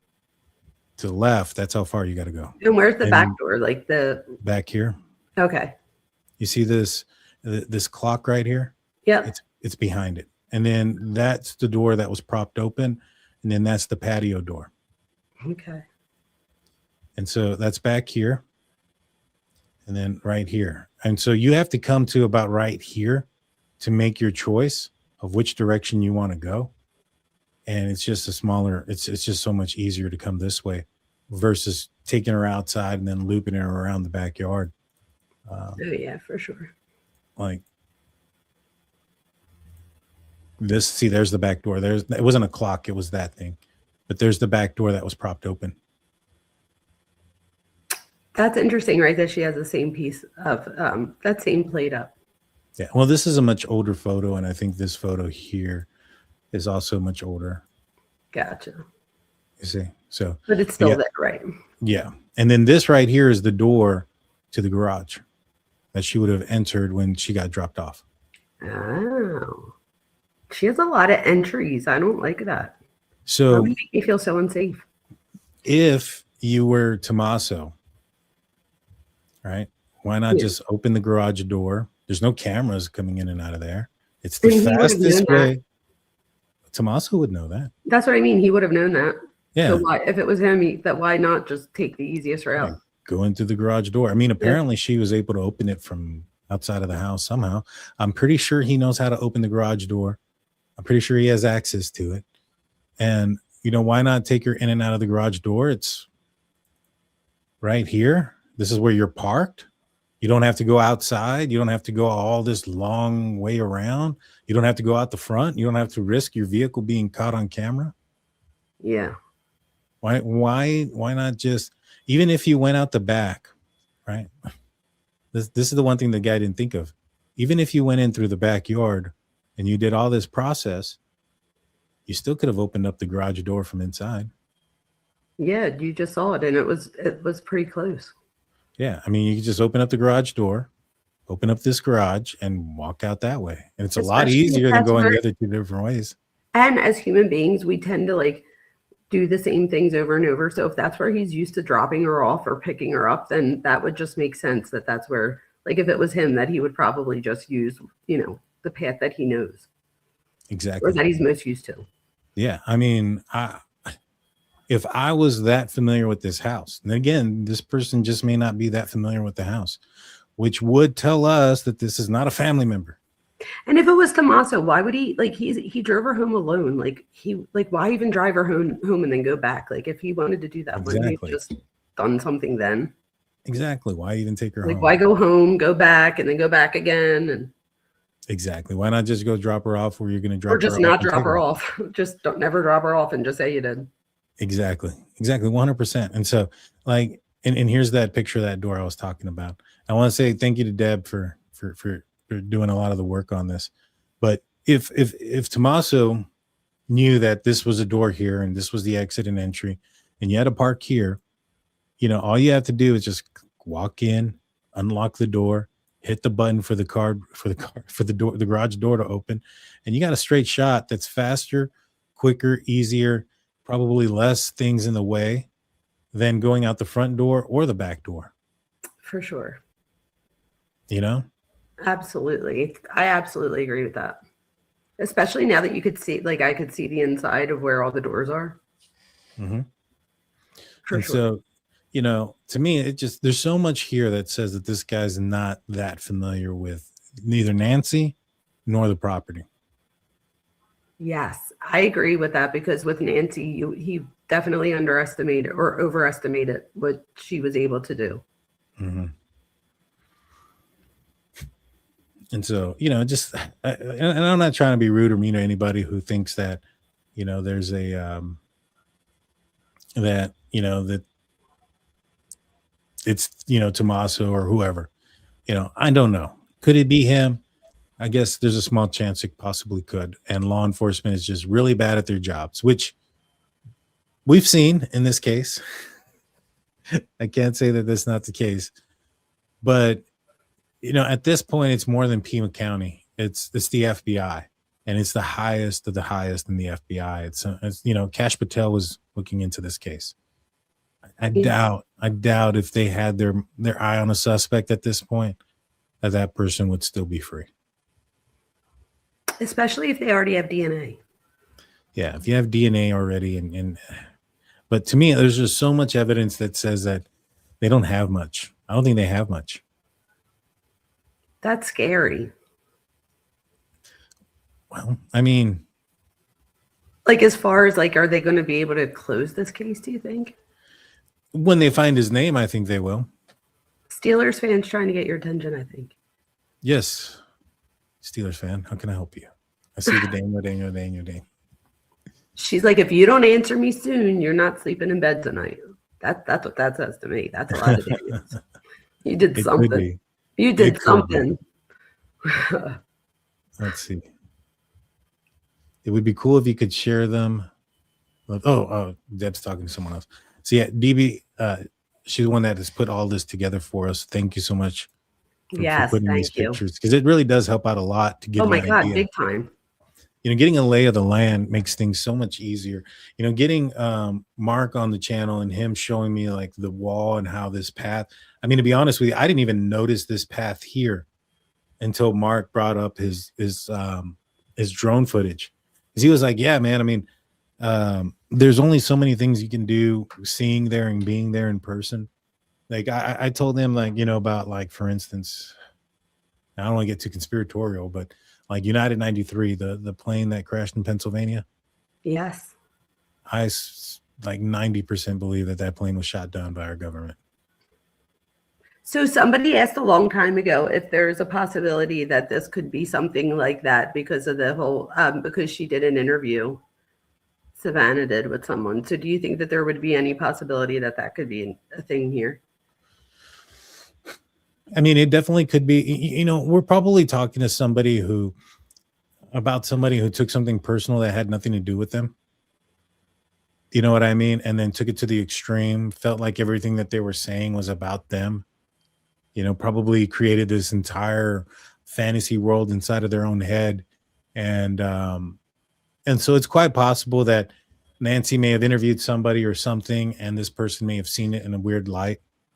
Some people do some crazy things, even against people that you would think that, that they would normally agree with, but they say that they're not radical enough one way or the other. So Daniel, can I say something real quick? My student's in here right now, Morgan, and she just said, Bona, get your doctor cup for me. It's in my backpack. I don't want it. So Morgan, thank you for getting my cup. I left my mug, the one that says, it says like Miss, Ms., Mrs., and it's like all X'd out, and it says it's doctor actually, but I left it at school and my kids got it for me. I was like, oh my gosh. So I was like, is anybody, I asked and she went and got it for me, and I still have to get it back from her. But I want you to know I did see that, Morgan, and I will get it from you. I appreciate you. And Morgan, just remember, I went back and got your freaking retainer, so you can deal with my cup for a minute. How about that? She left the retainer there and they threw it out. And her mom was like, well, that sucked for you. That was $600. And she was like, and I was like, I got you. And I went back and got it for her, so she can deal with my cup for a minute. Thank you, Morgan. There you go. There you go. No, but somebody asked about the motive. So let me just tell what I think it is, because I see a lot of different people have like different opinions of what the motive is. For me personally, and this is just my opinion, I think we're dealing with somebody that's motivated by like anger, obsession, humiliation, perceived rejection, or entitlement rather than money. So for me, I think this might be more of like a parasocial relationship type thing, where there's like, it's like a revenge thing or a perceived rejection. And that's a big one. Perception's reality, even when it's not real. So, you know, when somebody perceives something a certain way, that could be their reality, even though that might not be really what's going on. So I think there could be a perceived rejection too. What do you think the motive might be? I strongly suspect it's some sort of fantasy. I think that there's either revenge or sexually motivated. Yeah. So I think Deb's saying that if you look through the window, you can see the fence in the back. Oh, wow. So yeah, and then I was looking at this chimney here, and it's back here. So that's the wrong side. I was looking at the wrong side. See, we all make mistakes, guys. It's just weird that that's on that side of the wall, and then you see that bookshelf. Yeah. Tell me that's not the same bookshelf. It has to be. I mean, could it be in a different place? Sure, but I don't think so. I think that looks like it's the same. And this. Oh, wait, there's a ceiling fan. Is there a ceiling fan in front of the other one?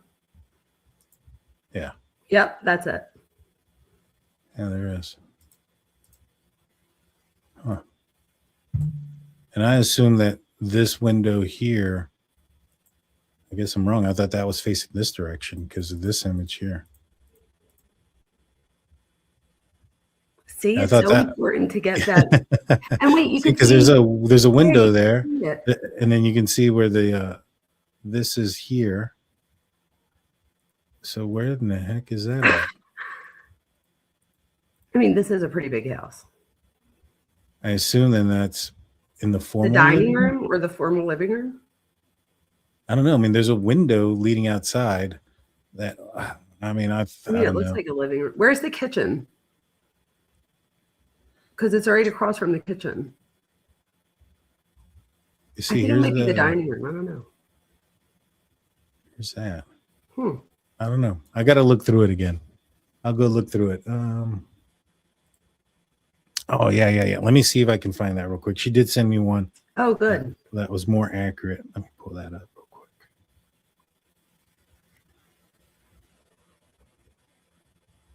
Shouldn't take too long. She did one here recently that was way. Here it is. She said that the window by the table is facing the front. Okay. Yeah, because I was looking at it too, and I was like, you know what? That fence, when she mentioned, look out the window, you can see the fence. And I was like, oh, snap, you can't see the fence out the window. I was like, that's true. We want to be accurate here, so let's pull that up real quick. Okay, give me 1 second so I can pull that up. But yeah, I don't know. I don't think the motive was financial. I think that's probably the least likely motivation. Yeah, I don't think so either.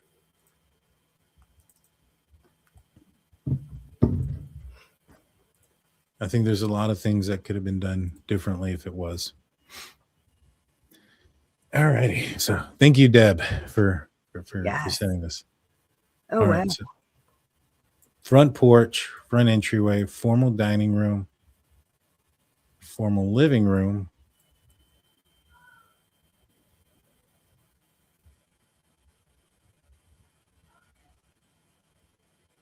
See, here's the kitchen. And see, that's That is confusing. I feel like the Let's see it kitchen's there. now over here by where this TV stand is type thing.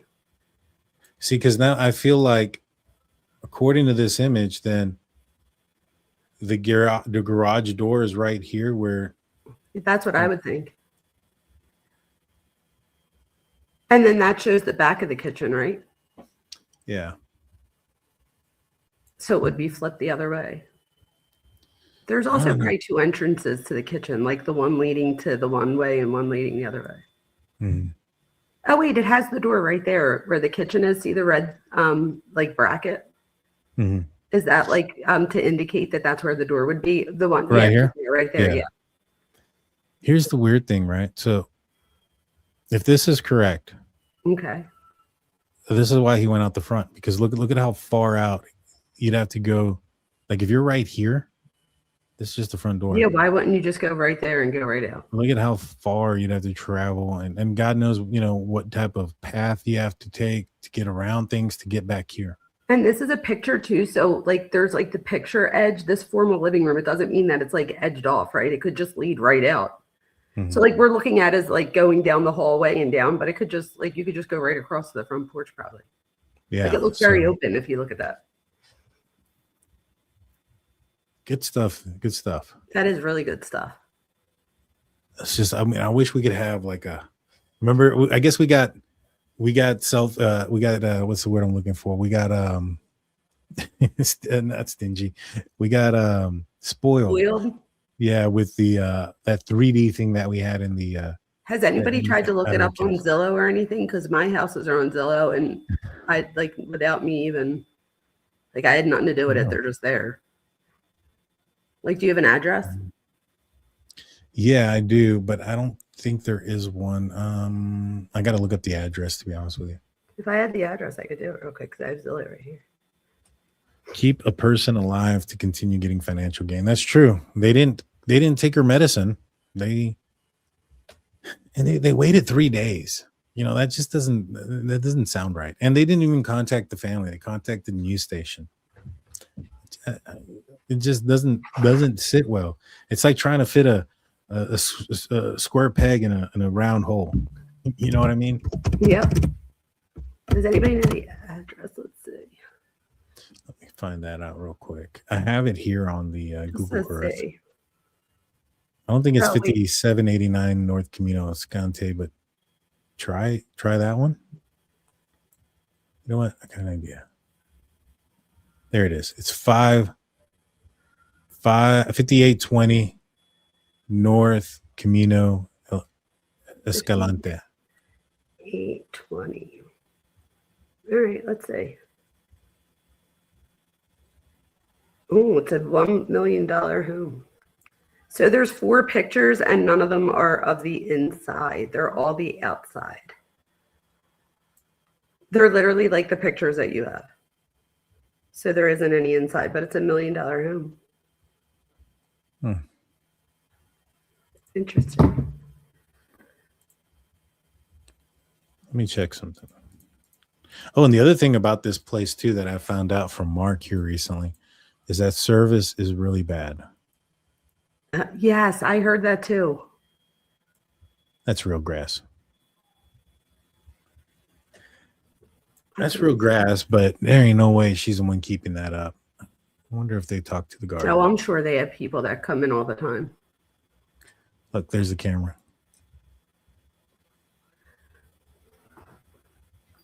And I think you could see that on Zillow too. So the person, if they didn't like, that would mean that they might not have looked it up beforehand, which would be weird. Let me see. Can you see it? And it will, I don't know if you'd be able to see the camera from here. Yeah, you think they would know. Oh, look at that picture. That's a good one. So this is the door still propped open. Oh, that helps me visualize this. You see how far they would have had to have walked around? And what's that, the side door? To the garage. Oh, okay. Oh, wow, that's a big Or garage. it might be a storage next to the garage, but I think it's the garage. Gotcha. And then right here is the camera or the lights that were smashed in. So he saw that somehow. So either he saw it or knew it was there. What about that? Is that a floodlight over here? Like, That's what it looks like. I wonder if that, like, if that triggered. Or I would be afraid that that would go on. And look at their footsteps. Oh, that is so true. So they probably didn't walk through the grass. Oh, that's a good pickup. Yeah. And on the picture, there's no footprints, right? Not from this day, but I wonder if on the day of, if there was. I don't know how long ago or how long after this was. But there's the door open. That one's closed.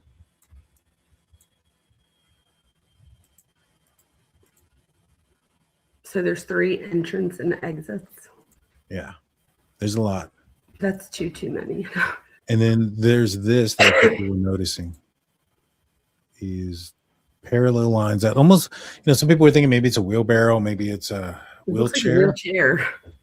It does, because there's like 2 little ones and then 2 bigger ones, right? I feel like that's what my daughter's wheelchair looked like. But I mean, it looks like you see this line, and then there's that line, and then there's an outer line. Yeah, I was gonna say there's 2 lines each. I'm gonna have to go do an experiment with my daughter's wheelchair to see if it leaves like 2 lines on either side. Because that is distinct, right? That would assume that the wheel would fit whatever's in the middle of the 2 lines, right? Mm-hmm. Who's the guy? Or whatever it is. What's that? Rachel says, I think, in my opinion, that the guy. Not sure who that is. Oh, I don't know. Maybe they were in the thing. Oh, Morgan says, yes, Vone is a 10 out of 10 professor. Took 5 classes with her. Thank you, Morgan. I guess they're asking if I'm a good professor. So there you go. That made me feel good. Watch kicks. I don't know. I mean, this is just it's that looks like it could be feet, but it could also be lights, right? Because there's lights that go across. Oh no, the lights are over there. The X over there, yeah. Yeah. Is that feet right there? Doesn't that look like feet kind of? I don't know what day that's from though. I don't know what day it is either, and I can't tell. No. Oh, I wonder if anybody has a picture from that day, because that's like a really good. Man, I wish he would have been here when Mark was here. He showed the video of how dark it is at night out there too. Oh wow! This fence here, see, this goes to Nancy's bedroom right here. If you jump this fence, you're in. There's a sliding glass door. There's, I think, 2 of them, and this is only like a 4-foot fence.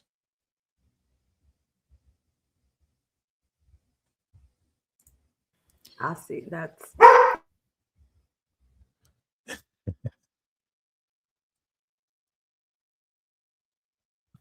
Thor loves to make an entrance. I apologize. It's all good. And so what Elena Smith was saying, see, you can see right here, if somebody parked right here, there you can easily see them walking up and doing all this stuff. Back here, because of all this brush right here, it's hard to see anybody parked back there. From this picture, where do you think he might have parked, where that white truck is, or no, back here. There? Okay, I see. And then that goes down. Mm-hmm. Yeah, I think he parked back there. Yeah, that makes sense. And then I think he walked along the side to the front. And then you think he pulled the car up afterwards, maybe, to get her out the front? I do, but this is weird. I'm not going to say it's not. It's weird. You can see him even on a other image here. Oh, that's interesting. Did she have one of those like walker things? So the other thing I can think of is maybe CSI had a tray or something. You know what I mean? Like maybe this is something that CSI had with them to carry it. Yeah, that was afterwards. But if it's not, if that's from then that's wild. Deborah says the dolly in the trash cans that were shown in the drone pics.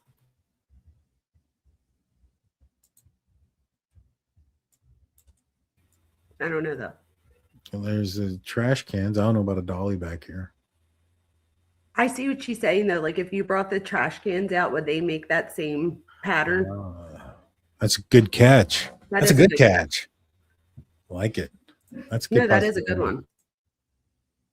I wonder when the trash day is and where they put out the trash at.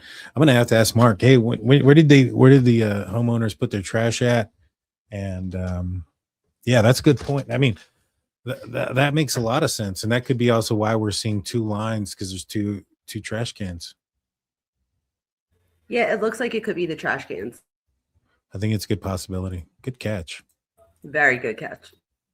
See, I don't what's the word I'm looking for? I don't discount anything anybody tells me. I take into consideration everything, guys. Let's see. Yeah, I can still, they're coming around the corner. That looks like tire tracks. But that could have been the cops, that could have been the media, could have been so many people. Definitely. But look at all these rocks, right? All these rocks. And he uses, pick one up and hit the thing. Exactly. I see. Especially if they did that to the side one, why wouldn't you just do that to the front one? I agree. What's my email? My email is drunkturkeyshow@gmail.com. Do I? I do. I don't know what she's talking about. YouTube Bad Actor said they put their trash cans out where the street is off the driveway. Now let's look at this real quick. If you have your trash cans here, you're gonna walk that way? Probably not. You're probably gonna just take them this way, no? Oh yeah, I would assume whatever the closest way is. But isn't that where the marks were on the side? No, the marks are over here. Oh.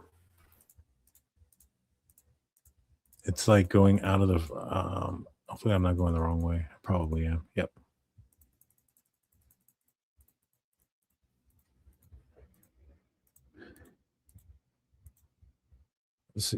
That's the I think that's where the front like sidewalk starts, and it's going that way. And so it's going the opposite way from where we think he walked up. Yeah. Interesting. It's probably from something afterwards. Yeah, there's a good possibility. There's a good possibility. Let's see. Look at Google from past images. That's a good point. Let's see.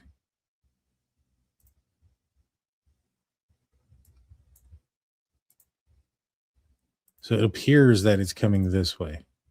It's not letting me. Like it's coming that way, which doesn't make sense if you're putting out your trash. You'd probably just take it out and put it over here or over here. Can I change the date? November 2025. Oh, yeah, you can. I don't know how to do it, though. See where it says see more dates in blue? Right above the picture. It's 2019. Oh, 2020. Oh, there it is. See, trash can. Boom. So down this way, the way I said it doesn't make sense to take it the other way. So then what could that be?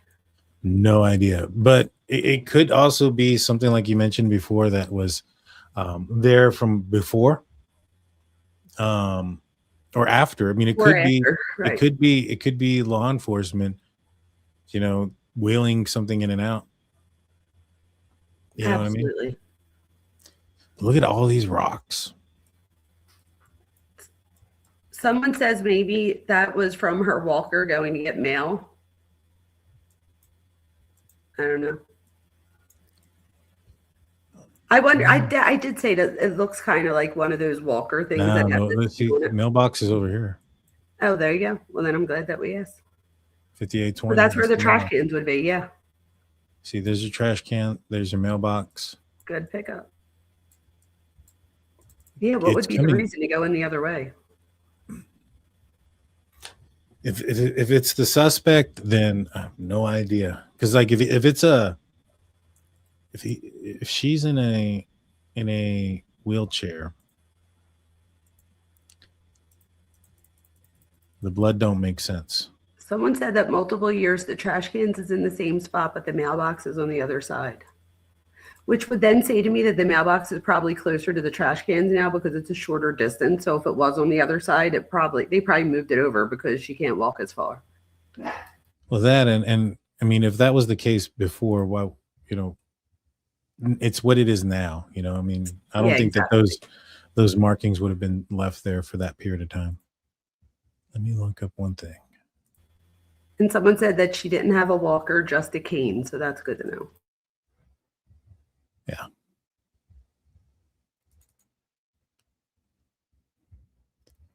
See, if she was in a wheelchair, then this would be impossible to have happened. For her to be face forward on the ground, coughing up blood.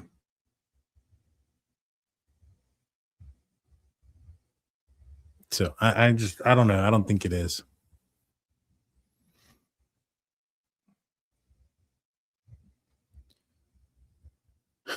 But I think you're on mute. There you go.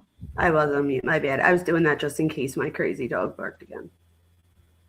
And then just some of these droplets, and I think this is actually a shoe print more than anything. Wait, this where? is a tread. This right here is a tread. Now it's not a full shoe print, but it's a tread. Now I was talking with Steve, and I asked him. I was like, "Hey, Steve, CSI investigator." I was like, "Brother, do you think there was a drop there and he stepped on it, or that was already on the shoe when he stepped on it?" And he's like, "That given the amount of blood that's there, that was already on the shoe." Wouldn't you see it in other spots though if it was already on the shoe? Yeah, because that amount of blood would indicate that he stepped in a significant amount of blood. Right. So wouldn't there be other shoe prints if it was on his shoe already? Mm-hmm. It's probably one on the on the mat we can't see, and I'm assuming that the big amount of blood is probably inside the door. I see. Mm-hmm. Oh, that's a good pickup. I didn't know that could have been a tread. Yeah, that's it. We believe that's a tread. So we have actually, I don't know if I still have it. You know what? I think I do. Let me show you this. Has anybody tried to figure out what type of tread it is? Yeah, they have. There's a shoe from Walmart actually that kind of matches it. Deb, who put all this together, had shown it to me. Let me see if I can find this from the other. Oh, here it is.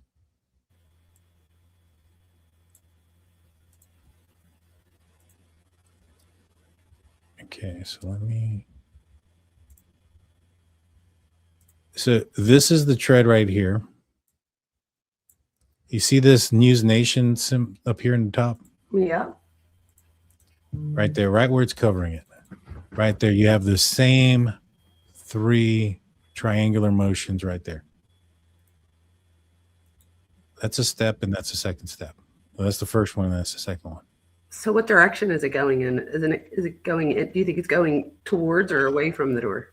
See, that's the question, right? Which direction is he going? And I asked that from Steve too, and he was unsure of. And when I looked at this, I was like, man, which direction is the shoe facing? Is it facing towards her? Is it facing away? I feel like I it's don't facing know. towards. I mean, initially I thought so, the same thing, but like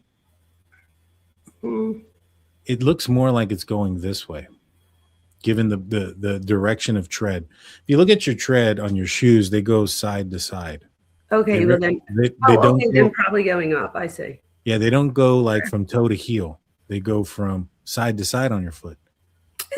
Where was the other one, like in this picture, like where you said the other one where you could see the 3, like where about would that be? Would that be over this about way? right here where my mouse is. Then it's probably walking out.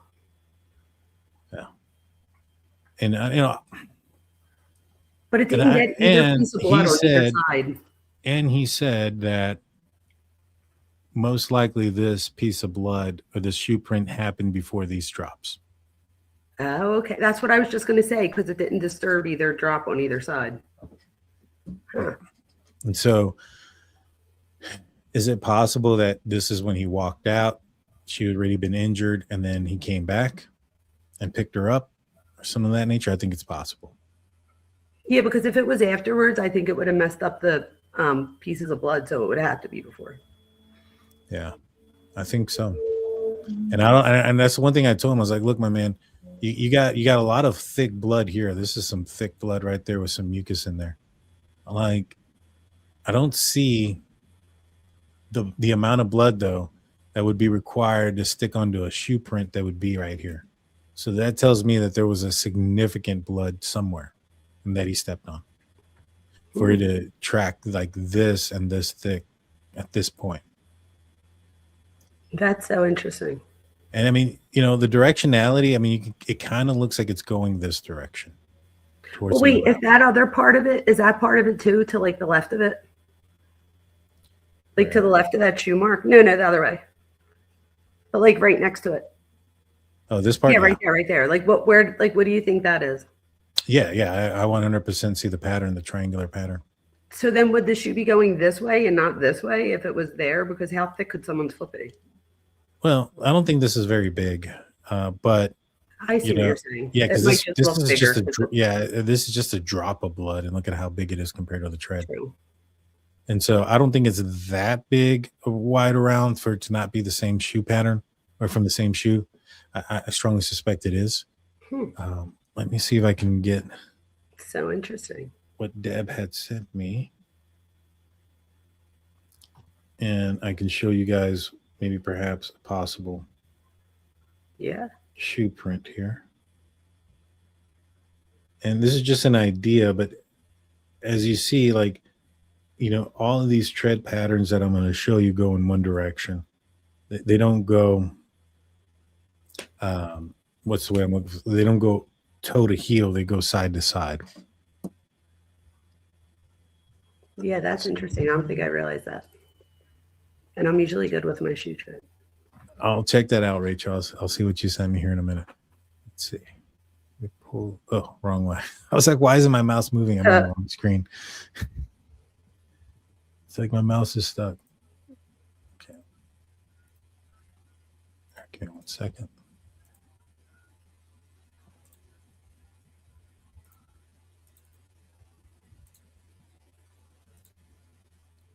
And so you have this here, and if you turn it around, oh yeah, you see the little little wavy thing, and that like thing in the yes, I do.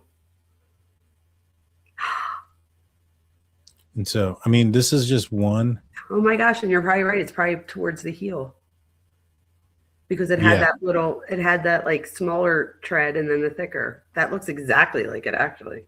And then you have like, look at that. Yeah, you have where you have one point here facing down. And the only thing I don't like about the tread is this feels a little bit more like you have up, down. Well, you know what? No, not really. See, the point is, it's almost like where it heels up, and on the opposite tread, it's down. And then where it goes down, the opposite tread goes up. Which would mean it was going inward, no? And so you see where it's down? Yes. The opposite tread is not going up.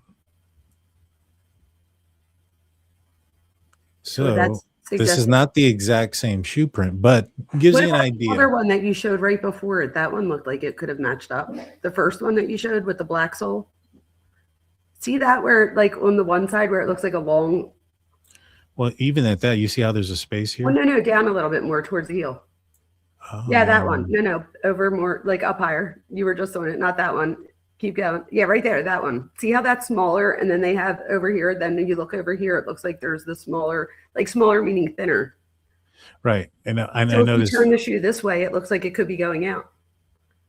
Let's see. Like if it was turned around, it looks like that part could be that part, and that part could be that part. Yeah. Which then would say to me that they were walking out and not in. Let's see.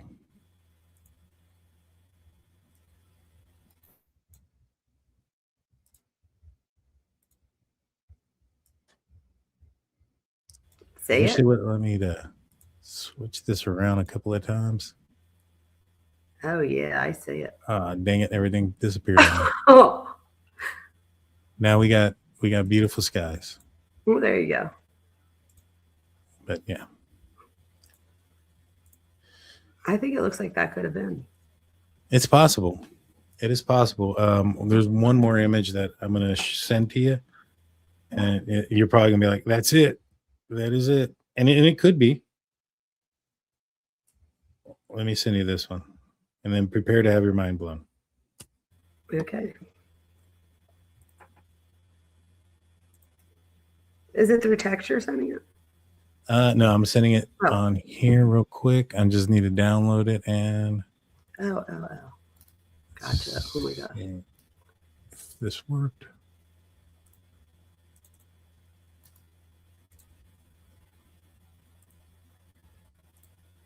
Yes, that's, oh. Well, that's kind of like the same thing, just over more. So let's see. Oh my gosh, that is mind blowing. That's it. It's possible. I think that this could be it. And I think that it would be the black shoe, not the white one. That white shoe, the sole was different. This one looks like it matches right up. It does. See where the point is up, and then on the opposite side, Wow. the point is down. And Point that's is an up, overlay? point is down. Yeah. Oh, yeah. Point up, point down. So that's the one thing that I saw was that Which when you way look would at that it, be, and though? it does look like there's a space in between. Yeah. And which way would that be facing, though? Would that be going in or out? That would be coming back in, right? I mean, it's going sideways. Right, but I'm saying, do you think that that shows which way, the direction? If that is correct, then it's either going this direction or towards the home, either inside or outside. So if the little part's on that side, couldn't we figure it out? Let's see. If it's the same image. If it's the same image, exactly. I feel like it would show that it's going in, which would be interesting because that could mean that he's facing her. Yeah, let me find the image real quick. I have it here, but it's not popping up. That was good. You know what? It's right here. You know what? I'm gonna have to close it. Technology. It's good when it works. Seriously, right? Absolutely. That does it to me too sometimes. There we go. Deb said that's a champion logo. I don't know what that is though. See, the other one had another dot over here. No, it's over here, isn't it? Like on the other side? No, it was well, if it was on this side, yeah, I mean, it could have been from these points here. If it was this side, then they're going into the house. No, going away from the house. Right, if it was on that side. But if it's on this side where it's overlaid, they would be going in. No. Yeah, you're right. No, wait. No, they're leaving. See, if the red mark is right here, then they're leaving. But if it's on this side, then they're going in. Right, exactly. But the red marking on the, I thought it matched on the other side, like you were just saying, like leaving. That's where what I saw. But then when you showed me the overlay, this is the oh, wait a minute. You can see the dot if you go back to the picture. Well, that dot here and those dots there, I don't think those are the same as, I don't think there's any dots here. Look right here. See it right there? Well, that's just the dot overlaid. No, the one on the other side of it. This one? The dot overlays right there, yeah. Let me see. It looks like the exact same spot. I have so many things open. Let me open them over here.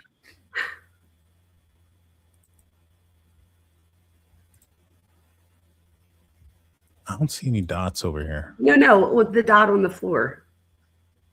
Like the blood. Oh, yeah. No, I did see the dot right there, and there's a dot right there. And then there's one, right, and it looks like it matches up with where they are. Yeah. So what they did was they took this image and then overlaid it on the tread pattern. And so this is the ground image, and what they did was they just overlaid it on this so that we can see what that looks like. But those dots aren't, if this was the shoe pattern especially, those dots were created afterwards. Right. It looks like it's from an overlay, right? Yeah. No, it definitely is. That's so interesting. Yeah. It's I sent it to Steve, the CSI investigator, and he said it's possible. 100% that's And up. these are Walmart shoes, by the way, which is the same place that the backpack originated from. That's right. That could make, do you know what, Daniel? You should be on the team, right? Because now couldn't they like narrow down and see if anybody bought these two items at the same time? Well, that's the thing. I think that they've looked into it, and I think that it wouldn't be very difficult to get a SKU, a SKU number, and figure out, go to Walmart, the Walmart's in the area, and pull out the purchases for anybody that purchased this. And if this guy purchased this stuff brand new and had purchased it recently, he's not from the area, or at least he didn't purchase it from the area. Purchased it Oh, from I a see. minute Because they away. would have, and they wouldn't, I guess you can't, there's too many Walmarts to try and, so I see what you're saying. That would be interesting then, though, right? Because then it might tell us that he's not from the area, Yeah, yeah. I which mean, we is could. evidence in itself. Right, because I mean, you would be able to get a list of everybody that purchased it. Let's just say you go back 3 months, and that's a pretty long period of time. You'll be Yeah. able to get, everybody's transaction, and you can match it with a purchase. You can match it with a credit card if they purchased it with a card. If they purchased cash, you can match it with the video surveillance from this, where they made the purchase from. That's how they got Rex Huberman buying the the gift cards so that he can go buy the burner phones to go taunt his victims, family members. People are so dumb. Yeah. And so, if, and especially if you have these 3 or 4 different things that you believe were purchased at the same place. So then all you do is get the SKU numbers and then cross-reference them with like, credit cards and bank accounts and see if the same person bought the same stuff. It shouldn't take that long. The computer is going to do it for you. It's going to itemize everything. It's going to, put everything in order and stuff. Shouldn't be that difficult to figure out if something overlaps like that, especially I if it hope wasn't they're one thinking of purchase. that though. I hope that somebody thought of that over there. I'm pretty sure they have. And, You might want to send this in. so what that tells me is that this probably is somebody that purchased these items. If they bought them brand new, it's a big if, right? If they bought them brand new, they purchased them somewhere else. And Like at the same time. location. Yeah. Some other location. Brian Koberger, they had a hard time finding him. They were going through K-bar purchases and all this other stuff. And they couldn't find it because his purchase happened in Pennsylvania. Online. And so this is probably something similar. Do you think this could have been done online?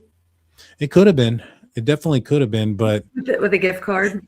online purchases, I mean, I don't know how smart the system is, but if you can put all these SKU purchases in a database and then I don't know, ask an AI program to see if the same person purchased the same items, or if the same items were purchased in one purchase. I wonder if they can do that. Like, hey, we're looking for these specific SKUs. We want to know, is there anybody who made these purchases either on different dates, or is there a purchase that has all of these items together at one time? If they have them all together at one time, this person just was not. I don't know, Daniel. I don't know how smart that would be. Well, like I said, there's no such thing. Yes, there could be a smart person that it still could be. I literally graduated like with highest honors, and I do the dumbest things sometimes. So that could totally be that somebody would do something like that and could still be smart. Yeah. Well, the thing is too, I mean, I think there's going to be a lot of evidence, just like the Brian Koberger case, but none of that evidence is going to be what proves or shows or leads the law enforcement to him. But there's no such thing as the perfect crime. This guy had to have left his house. He would have had to have purchased these items somewhere. He would have had to have, gone back home, done something with Nancy's, bodies or remains. I mean, there's a lot of things that this guy would have had to have done, and there's just no such thing as a perfect crime. You can have all these things lined up so that way you don't get caught right away. But if your name comes out, there's just some things you can't overcome. You can't teleport. You can't be at 2 places at one time.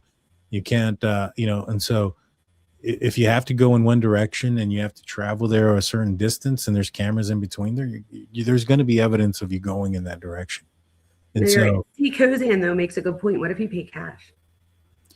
well, even if you paid cash, if you paid it at like Walmart, like if you have that SKU, right, and you have like, all right, I got these cash purchases made from this Walmart, and oddly enough, on several different days, the same SKUs were paid in cash. All right, I'm going to want to see the video of those The because video. that's going to stand out.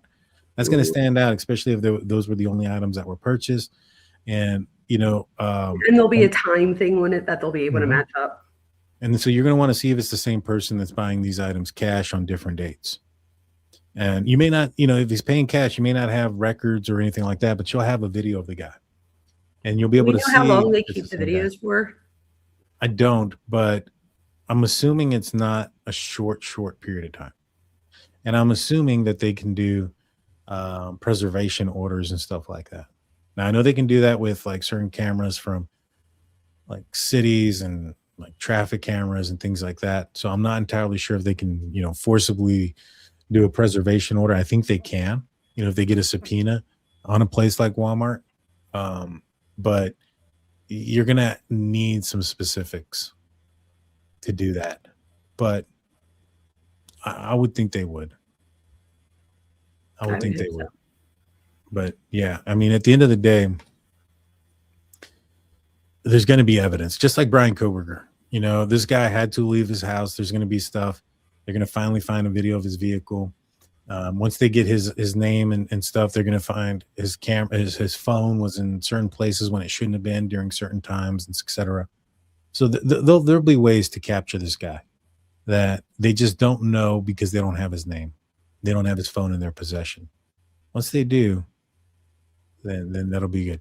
Now, that is a huge task. You need to find the specific store. I mean, yeah, but you're also looking for specific SKUs. So you're not looking for a lot of things here. I don't think, and I could be wrong, but this happened in February. How many backpacks are being purchased around February or January? That's not the beginning of school year. It's in the middle. The shoes, the other stuff, what you're looking for is a pattern. Like, did the same person buy those things? And I don't think it would take very long for a computer to adjust those things. Even if you put it all in an Excel sheet and then put it alphabetical order, and then you're going to see purchases from the same person from different places too. So all of you had was just information and you put it on an Excel sheet. You can put it in alphabetical order and see which ones double up and which ones cross-reference each other. Is it a huge task? 100%. But this has been 90 days. Yeah. And if they have enough people on it, you could divvy it up somehow, I'm sure. Mm-hmm. It sure is. But we'll see what happens. We'll see what happens. Good show, Daniel. Yeah. And then again, this doesn't necessarily mean that this is the exact shoe print. But what it does say is that close. Yeah, what it does say is that it's most likely a shoe print. Most likely this shoe print. It's so close. Like this one specifically. It is, and it does appear that there's a space between the triangles too. Like all of it. Mm-hmm. Even the blood drop looks like it fits. But I always assumed that blood, like that space in the blood drop was from like if they were trying to swab it. But if you look here, it looks like it could be part of the print. Right. And it could be, maybe perhaps this may not be the right shoe because I don't think there's a circular motion like that, but there could be shoes that have that. And so, no, not that. Within the dot. It looks like it could even if like he walked over it, the dot, like I feel like I could see that too, but maybe not. But definitely the print in the middle looks really close, if not right on point. Yeah. So good job, whoever found those. It definitely does. Yeah. Let's see. I searched over 55,000 911 calls in a spreadsheet for two backpack guy.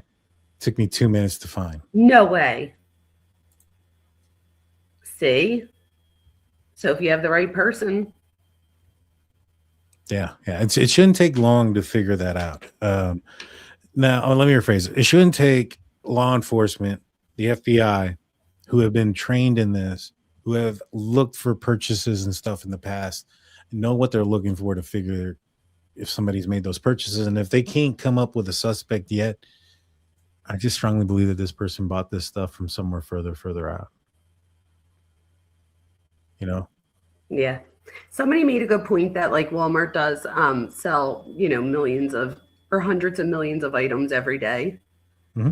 So, I mean, is there a chance that somebody in the country somewhere could have bought the same shoes and same backpack in the same day? Yeah, of course. And if there's somewhere in the country, that's going to be hard to find. But if you're specifically looking for the Walmarts that are in the Tucson area or I see. within about maybe an hour drive or 2 hour drive, that's Yeah, not going to right. be There's very no need to difficult. look at the Walmarts in Pennsylvania.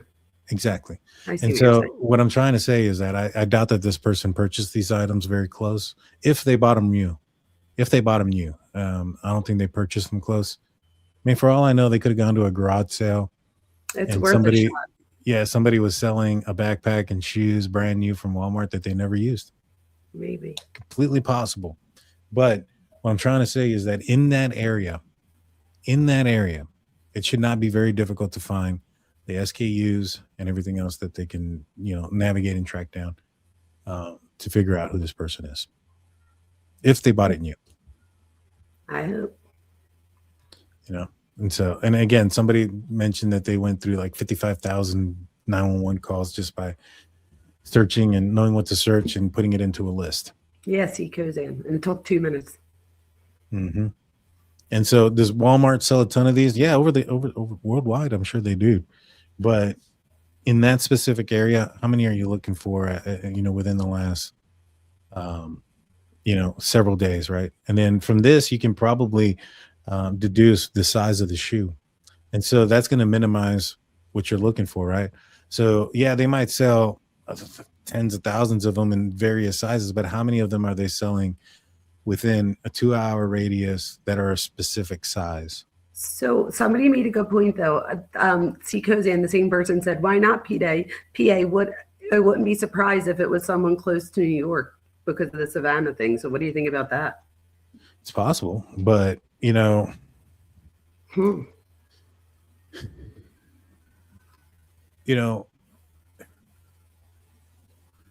I guess why not look at in those other areas? Yeah, just to see.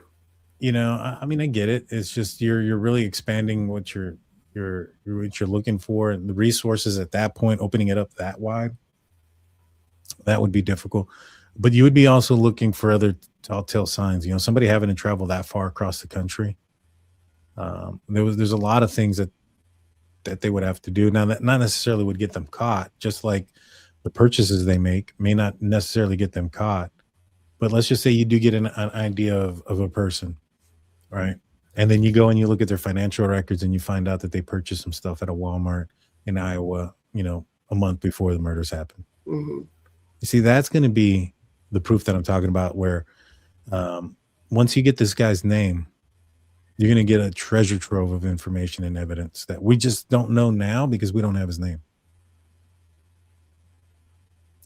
And why only one shoe print? It's not only one. There's this one. Well, they could have also stepped just in 1 foot in something. How many times I would say to anybody that's ever swept the floor, how many times does somebody walk across the floor and their 1 foot just stepped and you're like, no, and they step right in the pile. So, I mean, I don't think you would have to have it on both shoes. Yeah. And then I just pulled up a video that showed, here it is, where the other ones are. I would say there's like 3 of them. And so you see, even right there, that first one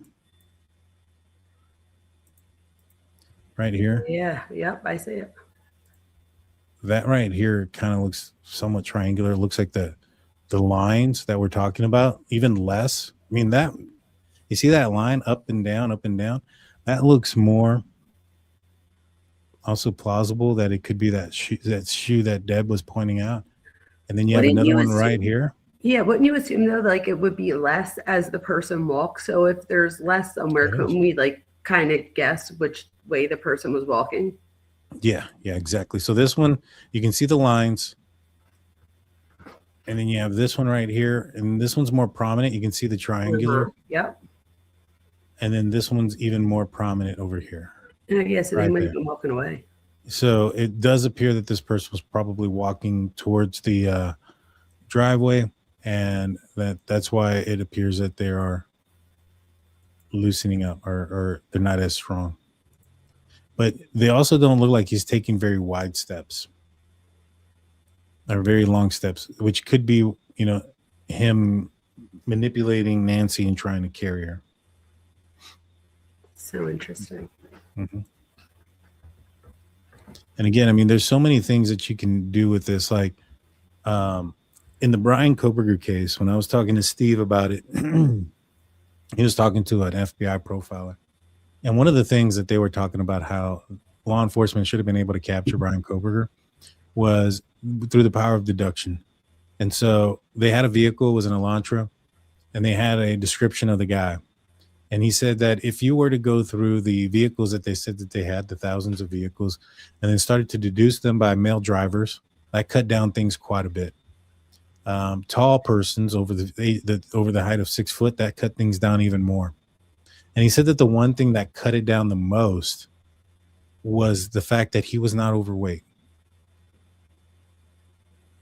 You know, most people, they felt that this guy was a certain age. Maybe that was from the DNA. I don't know if you can tell that or not. You know, you can tell if that was a male, female. I know there's some characteristics you can tell. I don't know if you can tell age or not. But, you know, I guess the profiler suspected that this was a person probably around 30 years old. I was going to say, I'm thinking they're a little bit older, probably 30s, maybe even a little older. Like not much older, but like later 30s. I don't know. Right. So for Brian Koberger, you know, somebody in the late 20s, early 30s, most men are overweight at that point in their life. That's just what it is. Not all, but most. And so Steve said that dropped that number from the thousands to like a couple hundred. And so can you investigate a couple hundred people? I think so. Yeah, I do too. You know, and so in this scenario too, this person's not overweight. This person's a male. I would assume probably between the ages of 30 and 45. Me too. You know, Hispanic or maybe Middle Eastern. And I don't know about, you know, he's wearing a mask, so you can't tell much other than that. He's got facial hair. He was comfortable approaching the home, right? Mm-hmm. So we know that. Yeah. So it's a lot of stuff, guys, that we can break down. Oh, yeah. All right, let me check my email, and then we'll call it a show, guys. We've been on here quite a bit. Yeah, we have. That was good. I'm making up for not coming on yesterday. Oh, there you go. I didn't go in yesterday either. All right. I got several images. Let me see what they are real quick.